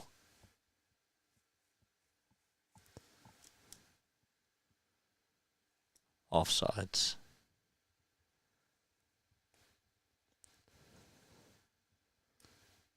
2-2 pitch from Strom. That's outside and low for ball 3. He just got issued a warning for neutral zone infraction.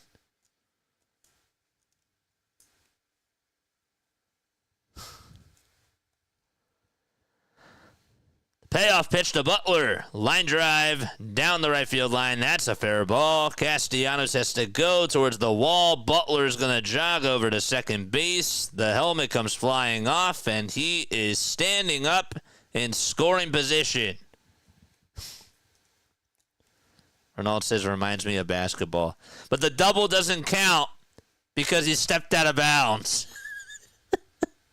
on his way over to first. They got to replay second down.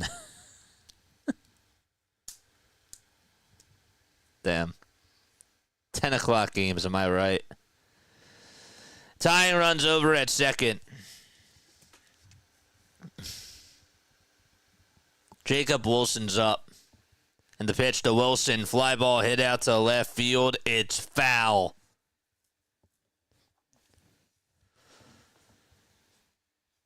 Phillies are going on a Pico power play.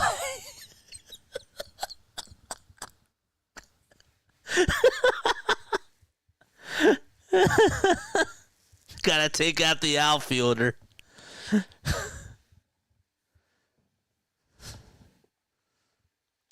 0-1. This one's grounded towards the right side. Sosa plays it on a bounce, throws it over to first. It's in time for out number 2, and Butler heads over to third.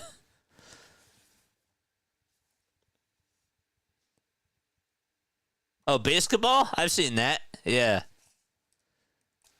Basketball, JJ. Remember that movie? Yeah, I've seen that. 3-pointer. Time to take out Rojas. We got to have our left and our right fielders. The pitch. There's a fly ball hit out towards center field. Rojas looks back, and he'll make the catch. Oh, my gosh. He took a weird turn and was able to hang on. He had to spin, he had to turn, and he was able to leap up, and he went towards the ground and was able to also slam into the wall as well. That thing took him by surprise. And he gets a standing ovation from Matt Strom. That was not easy. I got to tell you, that was an awesome catch. Did he misjudge it a little bit? Yeah, but guess what? He hung on, and that was a tough angle. So, Yohan Rojas caught it, and that is the catch of the game. We're going to the 9th. Rojas is the Nico Batum of this team. I get it. I get what you're saying. I forget who's saying the song, but there was a rap song that came out like years ago, and one of the lines was "Fourth quarter, why the F Batum in?" Was Rojas in bounds? Was it a catch? Yeah. Rojas specializes in turning routing balls into spectacular catches. And he did it on a Pico power play.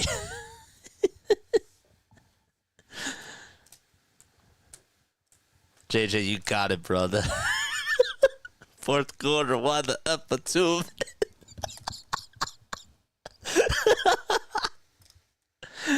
Oh, yeah. What a night. Steve says, I love the late night games. That's good. I'm not feeling my best, but I'm happy you guys are having a good time. We're both feet down. It's college.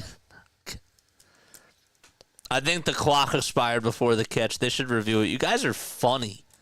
You guys are hysterical, man. You really are. How are they banning the tush push when they don't even know what a catch is sometimes?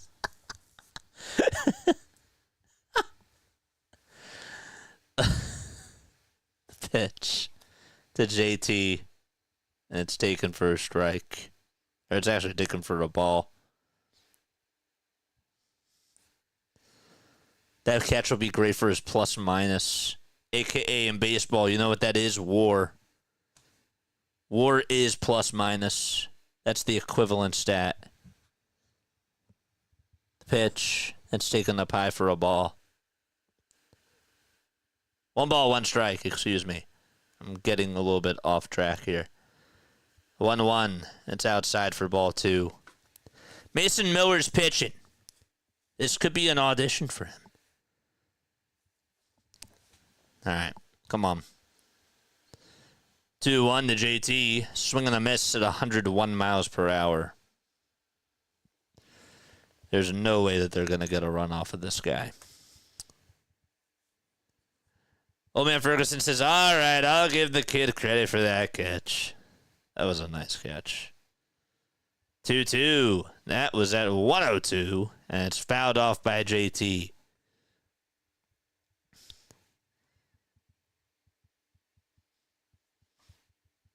They say that he is the best closer in baseball. 81 games, 39 saves in his 3rd season.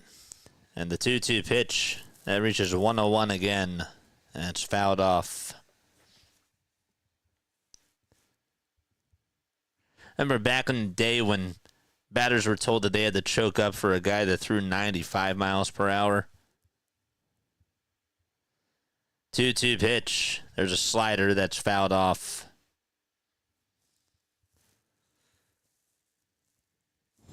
Mr. Miller's 2 last names. Can't trust that man. Flag thrown replay, bottom of the 8th.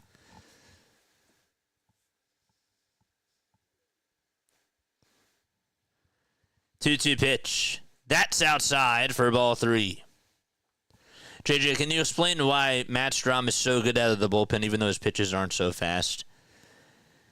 The best way I can explain it, I'll actually do it in the second. 3 balls, 2 strikes, and the payoff pitch to JT. This one's bounced over towards the left side. Shortstop has it, backhands it, throws it over to first, and it is going to be dropped by the first baseman. He tried to dig it out, and it goes all the way towards the corner. JT's rounding second. They'll go over to third base, and he is safe at third.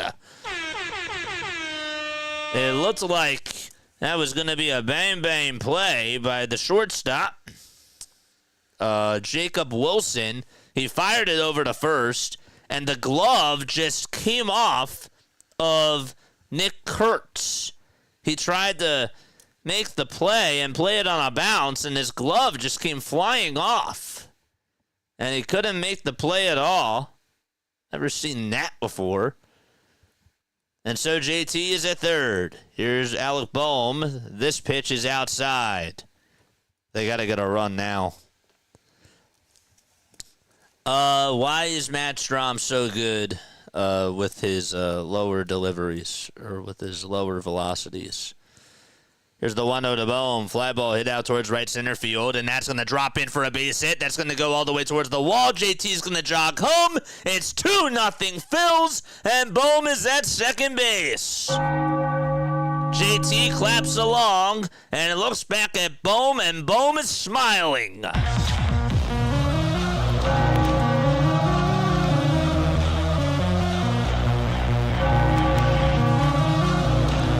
Take that, Mr. Miller.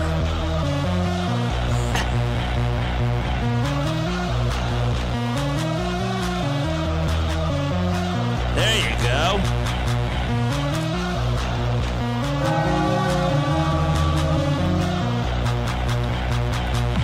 There we go.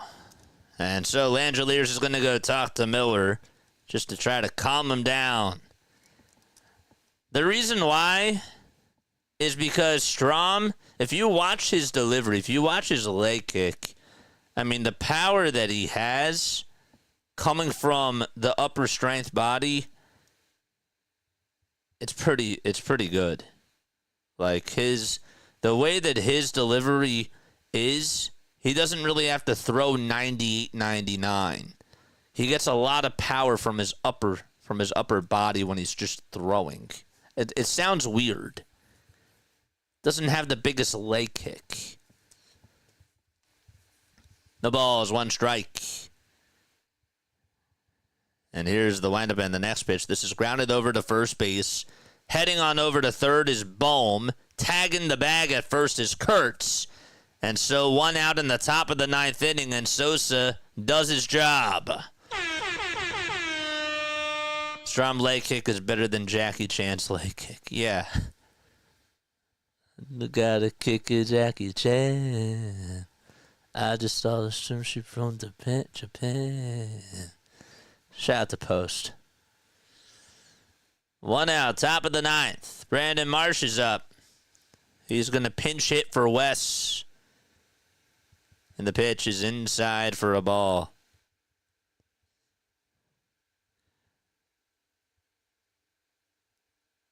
Also, with the way that he's just able to locate the cutters, and the way that he hides his pitches, it's hard to describe.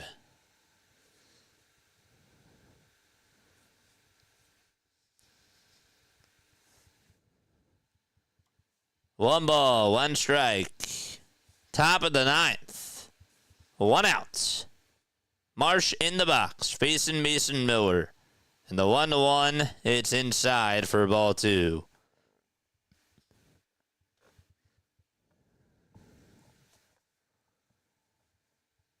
Jack, what's going on, Jack? He said, where's all the bone bashing? It's not here right now. Can I take a message? The 2-1, swing and a miss. Told you he's my ride or die. Good for you. I'm happy. I'm happy he's shutting me up. That's all I want, man. That's all I want. Thanks, Jack. 2-2 pitch, swing and a miss. And Marsh goes down swinging at a slider. Haven't seen you on here all week, man.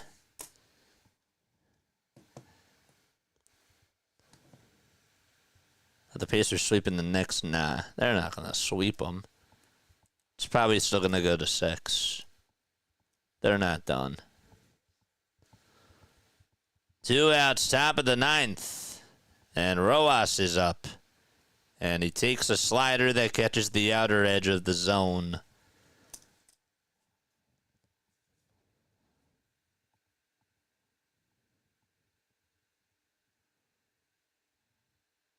The pitch. There's a fly ball hit out to right field, and that's going to drop in for a base hit, and another run's going to score. How about Johan Rojas going the opposite way and getting on with an RBI single, and the Phillies now lead it 3-0 against Mason Miller. Wow. They're hitting him. Okay.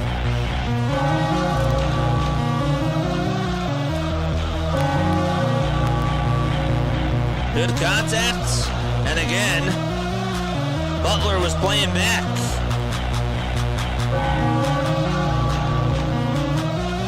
And a timeout taken as the pitching coach is going to have a talk with Miller.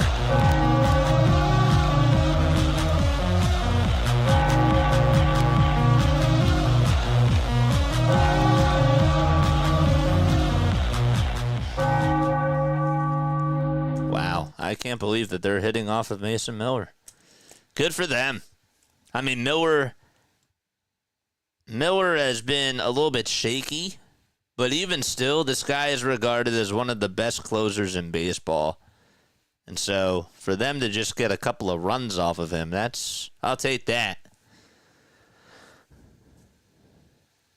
2 outs, top of the 9th, and now it's Trey Turner who's coming up to bat.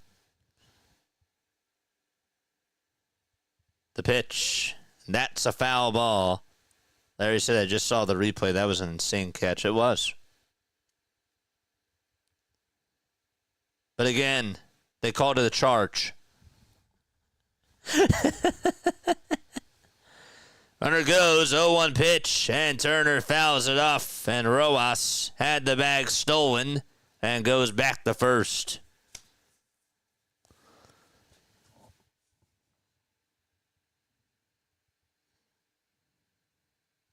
Tiffany bet 5-0 Phils. Tiff says, you think, John?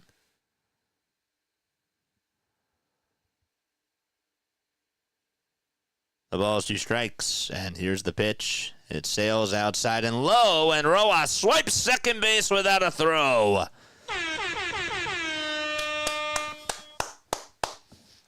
Two runs off of Miller feels like 5 runs off of anybody else. Yes. I don't care what they say. Good for them. The 1-2 to Trey Turner. And that's a foul ball. Rojas was going over to third. And he goes back to second. Wait, Larry, you can see the game and you're here with us losers? Dedicated play-by-play mod. Yeah, somebody get rid of the mod status now. No, I'm kidding. He was watching a highlight. But even still, I'm just messing with you. 1-2 pitch to Trey. Another foul ball at 101. Jack with another $2 super chat. Marsh makes the Ohapi trade look silly. 14 bombs. I hear you. I hear you, Jack. He wasn't going to get starting time, though, over JT. 1-2. That's going to bounce in the dirt and outside for ball 2. Whether you like it or not, that was just not going to be the case, but I'm with you. Thanks, Jack. 2-2 to Turner. He's battling. And here's the pitch to Trey. Line drive, base hit, back up the middle. Rojas is going to come in to score. And the Phillies have put up 3 runs against Mason Miller in the top of the 9th. And Mark Kotze says goodbye to Mason.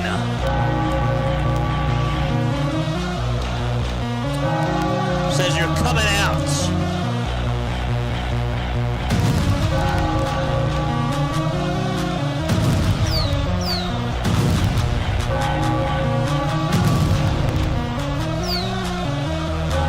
Let's go.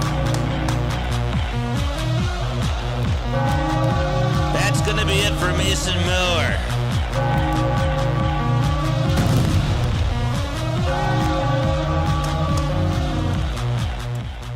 That was an awesome at-bat. Tell you what, I am happy for this team to be able to pull out these runs against this guy. Feel better with 4 runs, was nervous with just 3.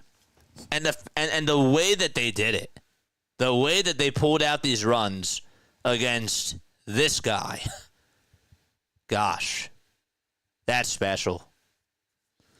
That's pretty good. I'm satisfied with that. Need Harper to put it out of reach, says Doug. I kind of wanted to see Harper go up against Miller, but I knew that wasn't going to happen. That was a great at-bat by Trey. Can we, actually give him credit for that?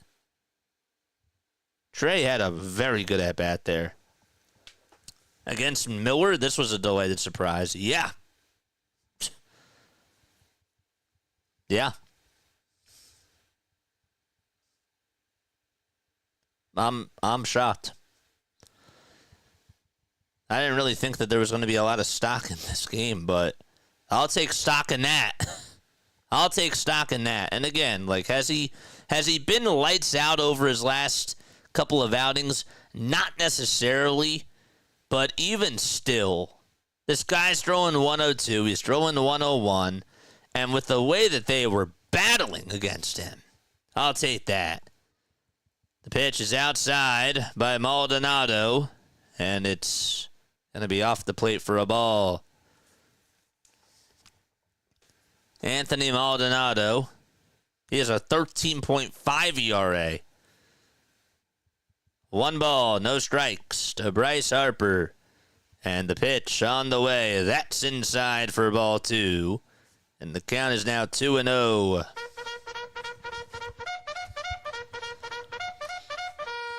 Charge! It was all yellow. Coldplay. 2-0 pitch to Harper. Strike 1. It's at 92. Harper today 0 for 2 with getting hit by a pitch twice. Carlos Hernandez and Jordan Romano are warming up in the bullpen. The toss to first, and Turner is safe. Trey's been on fire recently, says Eagle Auto. Did you see his interview where he said he figures something out and feels more confident batting? Yes, I did. I did. And by the way, happy birthday to you again. Here's the 2-1 to Bryce. That's going to bounce in the dirt for ball 3. And Langeliers gets over towards the ball. Wasn't too far away for Turner to go over to second.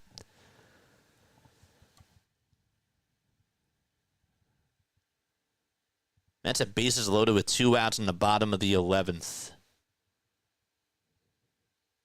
Wow, what a game that is. 3-1 to Harper. Fly ball hit out towards left center field. On the run is the center fielder and Soderstrom, and they almost collided with each other. And the catch is made by Denzel Clark. They almost banged on into each other. That could have been bad. We're going to the bottom of the 9th. Rooker, Langeliers, and Andujar are coming up, and the Phillies get 3 runs off of Mason Miller and lead it 4-0. Okay. Let's check up on this Mets game. What's a 3-1 count to Luis Angel Acuna? One more ball, and then that's it. Come on. Let's go, Dodgers.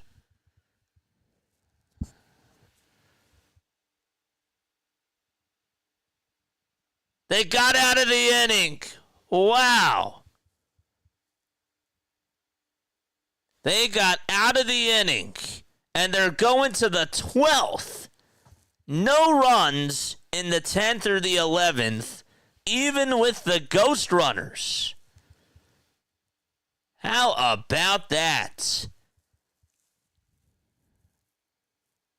That's what it just said. Yeah, they're going to the 12th. It's still 5-5. After this game, let's watch the Mets game. Why not? Why not? Ohtani, Betts, and Freeman are coming up. Phillies lead at 4-0. Eagle says we are calling both games. We're not Kevin Harlan right now, but you know what? After this, why not? LA won the coin toss, says John. Ghost does not matter after midnight. I guess not. Let's see the end of that Mets game. Are we ready for the Carlos Hernandez experience? Oh, boy. Jordan Romano's going to pitch. The first pitch, it's outside for a ball. Ohtani's going to lead off against Reed Garrett in the Mets game. Yeah, we'll watch that after this game is done. 120 likes, 267 people tuning on in. The 1-0 pitch. This one's fouled off. We'll do like a little post-game show, like as the Mets game finishes out. Why not? It's like it's a 12:30 night, you know. It's a late one. It's kind of cool. 1-1, swing and a miss.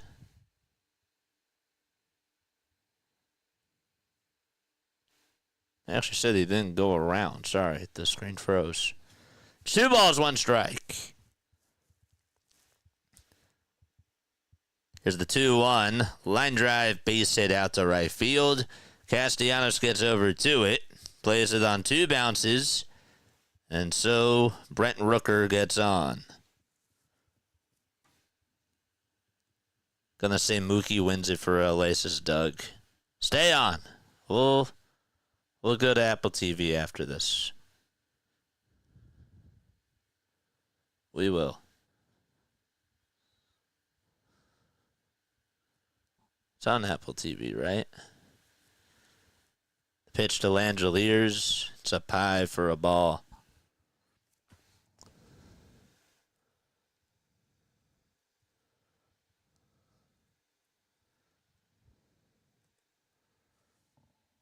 One oh pitch. Outside for ball 2.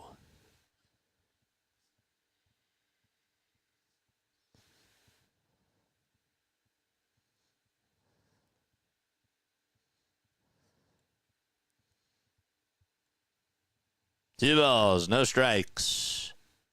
And the pitch is inside for ball 3. I think we could actually get it on the phone, right?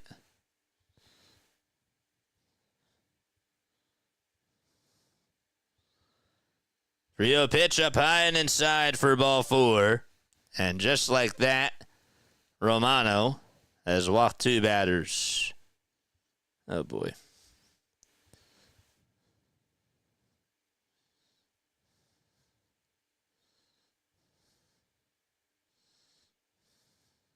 Oh, boy. Where is Apple TV? Isn't it on my apps?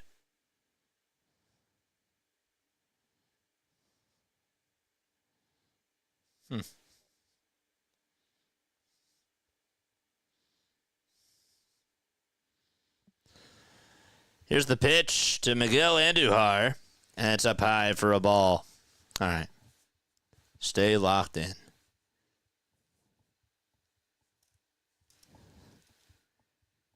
The 1-0 pitch to Andujar. And that's in there for a strike.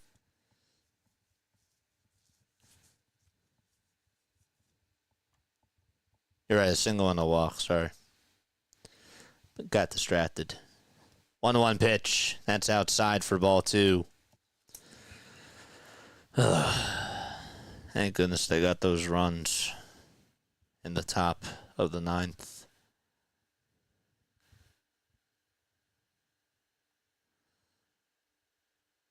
Two-one pitch. It's fouled away. Back over towards the screen.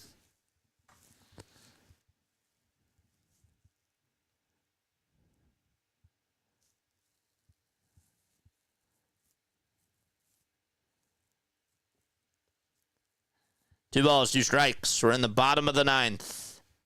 And the windup and the next pitch, swing and a miss on a pitch that was in the dirt. Andujar goes fishing, and there's one away. That was important. I am shocked that he swung at that pitch. That is awful plate discipline.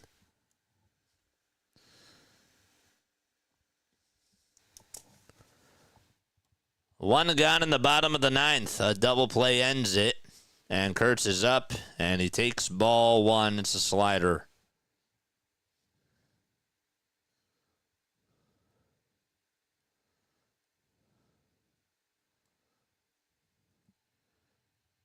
The 1-0 pitch way up high, and Romano lost command on that one.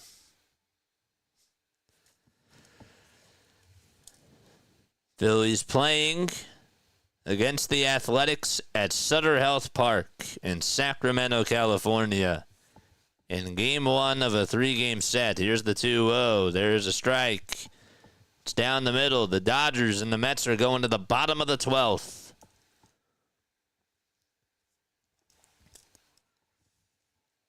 Two balls, 1 strike. And here's the windup and the pitch. That's inside again for ball 3. I mean, he does not look comfortable out there. It's not like that he's just missing by a little bit. Yeah, I think you got to take him out.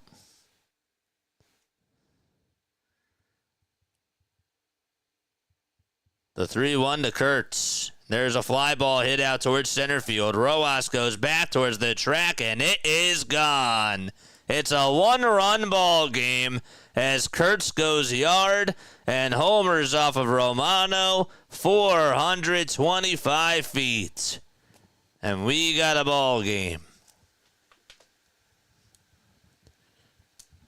Kurtz is all fired up, and Athletics Nation stands.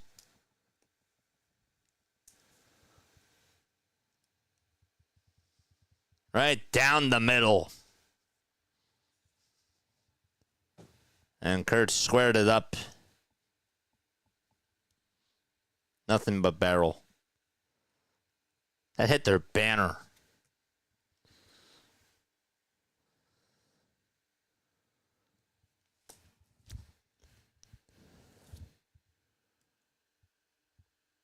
Time is called.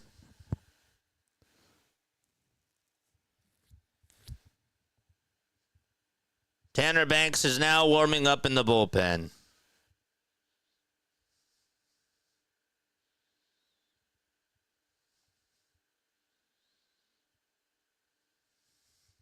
Roughing the pitcher. Urias is up. 1 out in the bottom of the 9th. And the pitch is down for a ball. He looks off today. Body language. It's not rocket science. 1-0 pitch. That's a foul ball.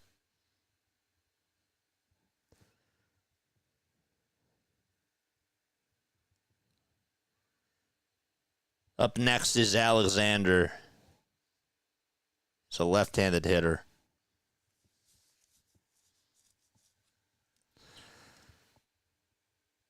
He'll pinch hit for Denzel Clark. Here's the 1-1. That's a fastball taken right down the middle for strike 2.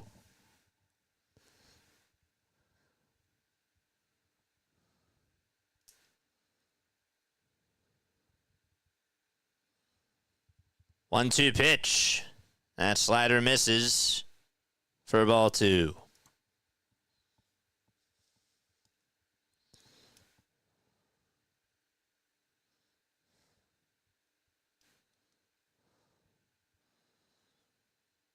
Two pitch, here it comes. Strike 3 called, it was low, and Arias is jumping around, frustrated, but Romano gets the benefit of the doubt. My gosh. Was it a good pitch? Yeah. Was it low? Yes.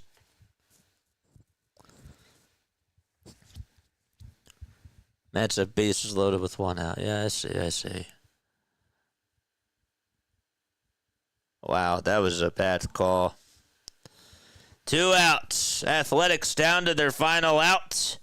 And Romano kicks, delivers, swing and a miss on a pitch to Alexander.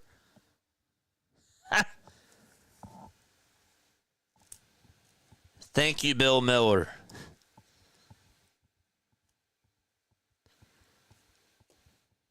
No balls, 1 strike.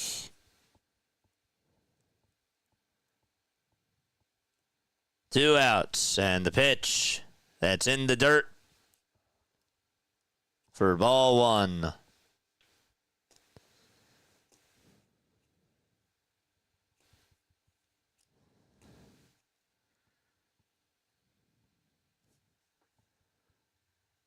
One pitch. That's a foul ball. And the count is now 1-2.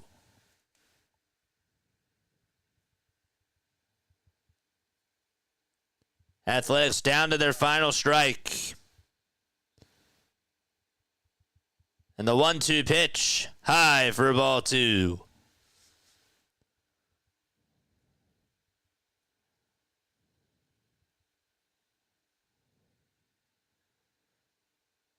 CJ Alexander, 1 for 8 as a pinch hitter this year. Here's the 1-2 pitch, or the 2-2 pitch. This is lined out to right field for a base hit.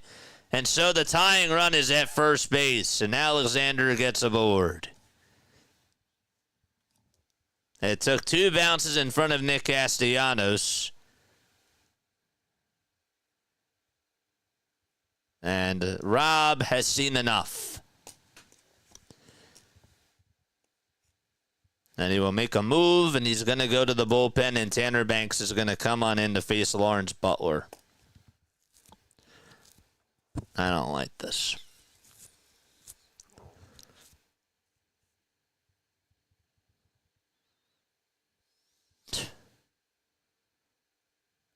This guy's been really good.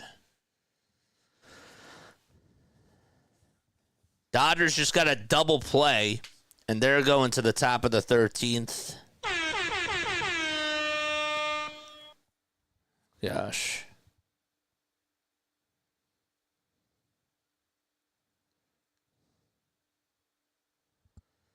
Aye. Make sure you hit the like button. Hit the subscribe button as well. Folks, we have 5,810 subscribers. Did we get to 200 likes? We're at 190 people on here watching. 285, I should say. And just 123 likes. Let's go, man. Let's go.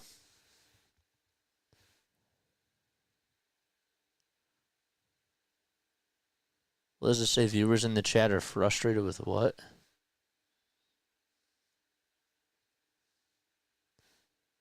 I missed that.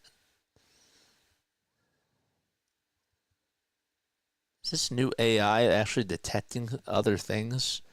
That just say viewers in the chat are not happy? That is creepy.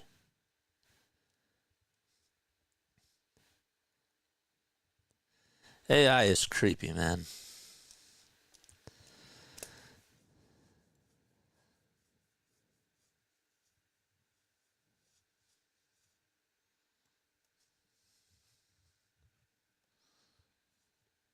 Don't forget to like and subscribe. Lawrence Butler's up. Tying runs over at first. Banks is going to pitch and try to get the final out.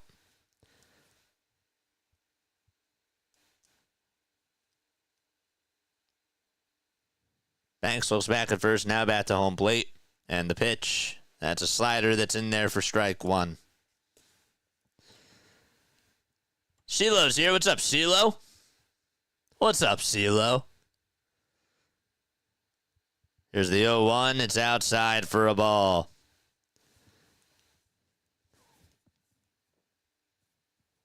The Dodgers did just get a run in the 13th.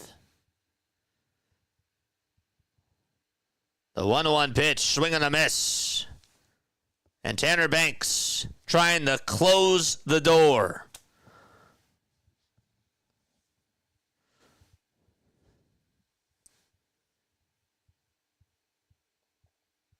One ball, two strikes. Banks takes a breath. Looks back at first. Now back to the plate. Here's the 1-2. Swing and a miss. That's the ball game.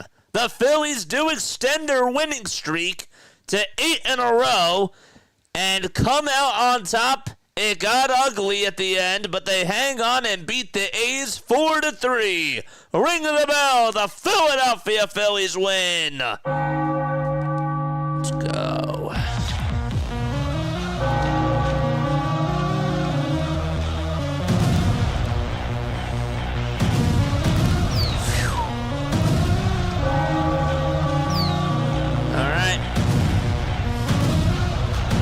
Hung on.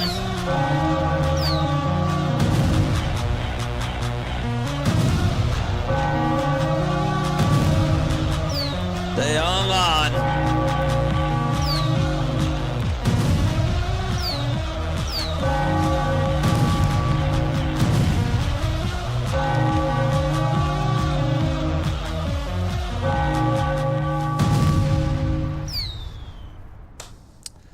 I'll take that. Okay. Yeah, besides that 9th inning debacle, this was a good game. I don't know what that was in the 9th. We, I guess, kind of have to talk about it, but left a little bit of a sour taste in your mouth. But my player of the game is Zach Wheeler. Really. Zach was awesome. He was special again. So, I'll take that. I'll also take the positive of us getting 3 runs against Mason Miller. He did not get help from his defense, but they hit the ball well in that 9th inning. And if they don't do that, they lose the game. They do. They actually needed those runs. They needed all of those runs to get this W. Because, again, you have question marks in your bullpen. And it showed in the 9th inning, and that definitely continues to be needed to be addressed. So, I'll take it. It's a win at the end of the day. And I was, overall, before the 9th inning, happy with what was being displayed. Again, I'm just happy that they're racking up these wins. You know? And now they're back in first place. Let's go. Back in first they are. Forgot to mention that. So, great stuff. All right, it's 7-5 Dodgers. We'll stay on. We'll watch the end of this. We'll watch the end of this thrower to see if the Phillies can continue to gain ground against the Mets. We'll take the win. You're lucky I didn't root more earlier for the A's, says Joe. Okay. Stars of the game, number 3 is Bohm. Number 2 is Turner. And number 1 is Wheeler. Yeah. Trey Turner's doing really well. And how about Yohan Rojas with that extra run? He got the RBI single. That run may have been just as important as Alec Bohm's day. I don't know. Alec Bohm had the nice at-bat, but I don't know. Yohan Rojas' run was the difference. That was the difference. So, CeeLo says we're coming next week. That's going to be a test for us. That's going to be a test for us going up against you guys. I'm I'm excited for that matchup. So, I'm excited for that. All right, we'll stay on. We'll watch the end of the Mets-Dodgers game, because why not? Why not? It's a good game. I have nothing better to do. And, I am going to go to bed after this, but it's cool. We'll have people stay on. They're in the top of the 13th. The Dodgers just got 2 runs. And there's 2 outs. Huascar Braziban just pitched, and he gave up 2 hits, including an RBI double by Teoscar Hernandez and a sac fly by Andy Pages. Kike Hernandez is up. It's 1 ball, 2 strikes. There's 2 outs in the top of the 13th. All right, let's see if I can pull up this game. Can I pull this game up? I thought I had Apple TV on here. I guess not. Let's go to the App Store. Did Tommy Edman just get on? Or Kike Hernandez got on. Okay, good. So he is over at first. But yeah, nice game. Good win by this team. And I will take that for sure. Apple TV. There it is. Okay.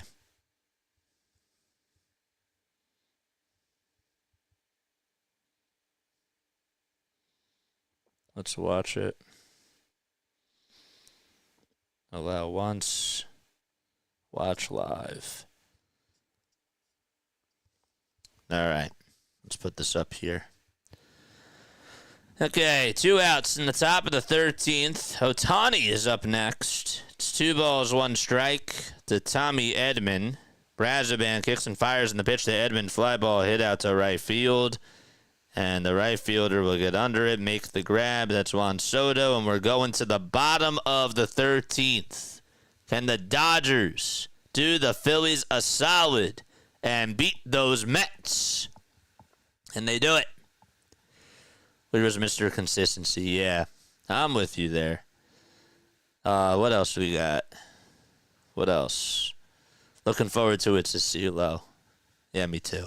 I'll change the scoreboard up here. I'll do that now. Okay? I'll do that right now. And we will have the Mets score. Where is it? Okay. There we go. Good stuff. And this... we'll put up the other score right now. And that's this.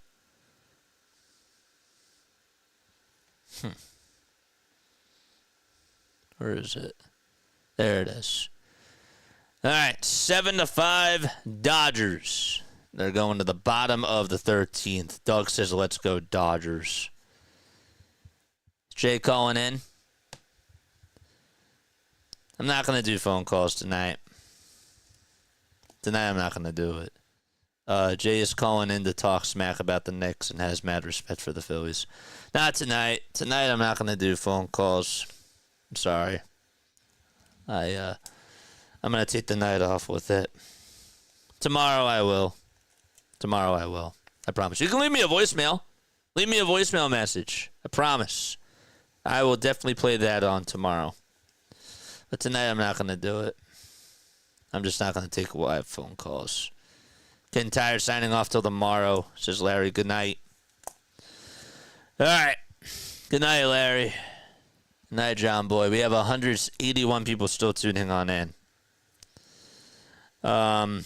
What's going on? All right, so the Mets are coming up. And Vesia, I think, is pitching. No, this is Luis Garcia, former Philly Luis Garcia. The pitch. This one's popped up. It's hit out towards center field. Edman gets under it, makes the grab, and there is 1 out. Jack says Philly starting pitching, except Nola is awesome. Yes, they are. And Jack, thanks so much for the $2 super chat. I appreciate you. Appreciate you, man. 1 out in the bottom of the 13th. We'll also be doing the Sunday night game, which will be Mets and Dodgers. That'll be after the Phillies game is done. Here's the windup and the pitch. There's a strike called at the knees. And the count is 0-1.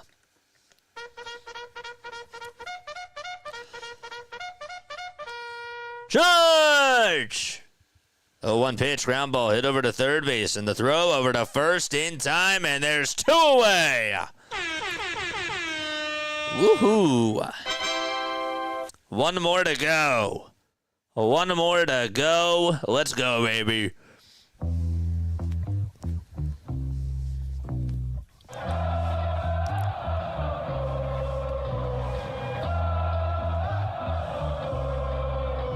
Francisco Alvarez is up.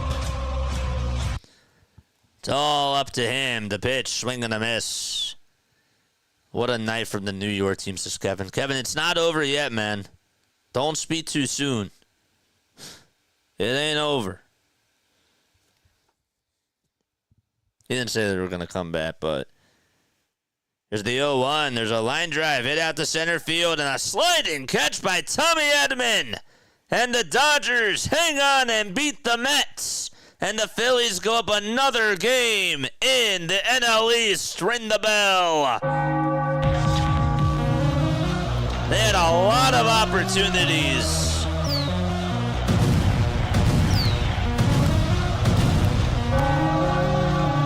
They beat the Mets.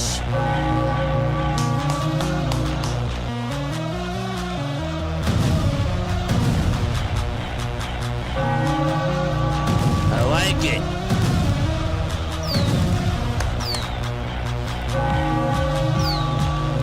Beat those Mets. Let's go. Yes. Yes. Yes.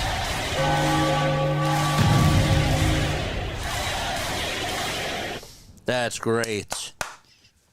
That's awesome. Wow. What a game. What time did that game start? 8 o'clock? That was like, what, a 6-hour game or something? That game lasted forever. That game lasted forever. Insane. What are the Phillies now in the NL East? They are now 3 games above the Mets. That's what I'm talking about, man. That's what I'm talking about. Love it. Absolutely love it. Braves got to gain ground against those Mets. They do. They got to catch up. But, man, I will take that. Look at those Mets. Beautiful stuff. That's great. Rain delay. Gotcha. 80-minute rain delay. Okay. Well, and plus it went into extra innings. That was a heck of a game. Lamont is home. Time to feed the herd. Aloha. JJ, enjoy your cruise to the city. Thank you. Thank you, man. That's a perfect birthday. That's a perfect birthday, says Eagle Auto. Woo! I'll take that. Happy birthday, my friend. All right, that's it for me. I'm going to wrap it up. Love you all. Lila Tove, good night. And again, James, what else do we have? James, Tiffany, Jack, and everybody else that made the super chats tonight. I really appreciate that very, very much. You guys are awesome. You guys, without you, there is no us, man, as my friend Lomball would say. Love you guys. Lila Tove, good night, and see you all on the next one. Doug, you're the man. You're the man.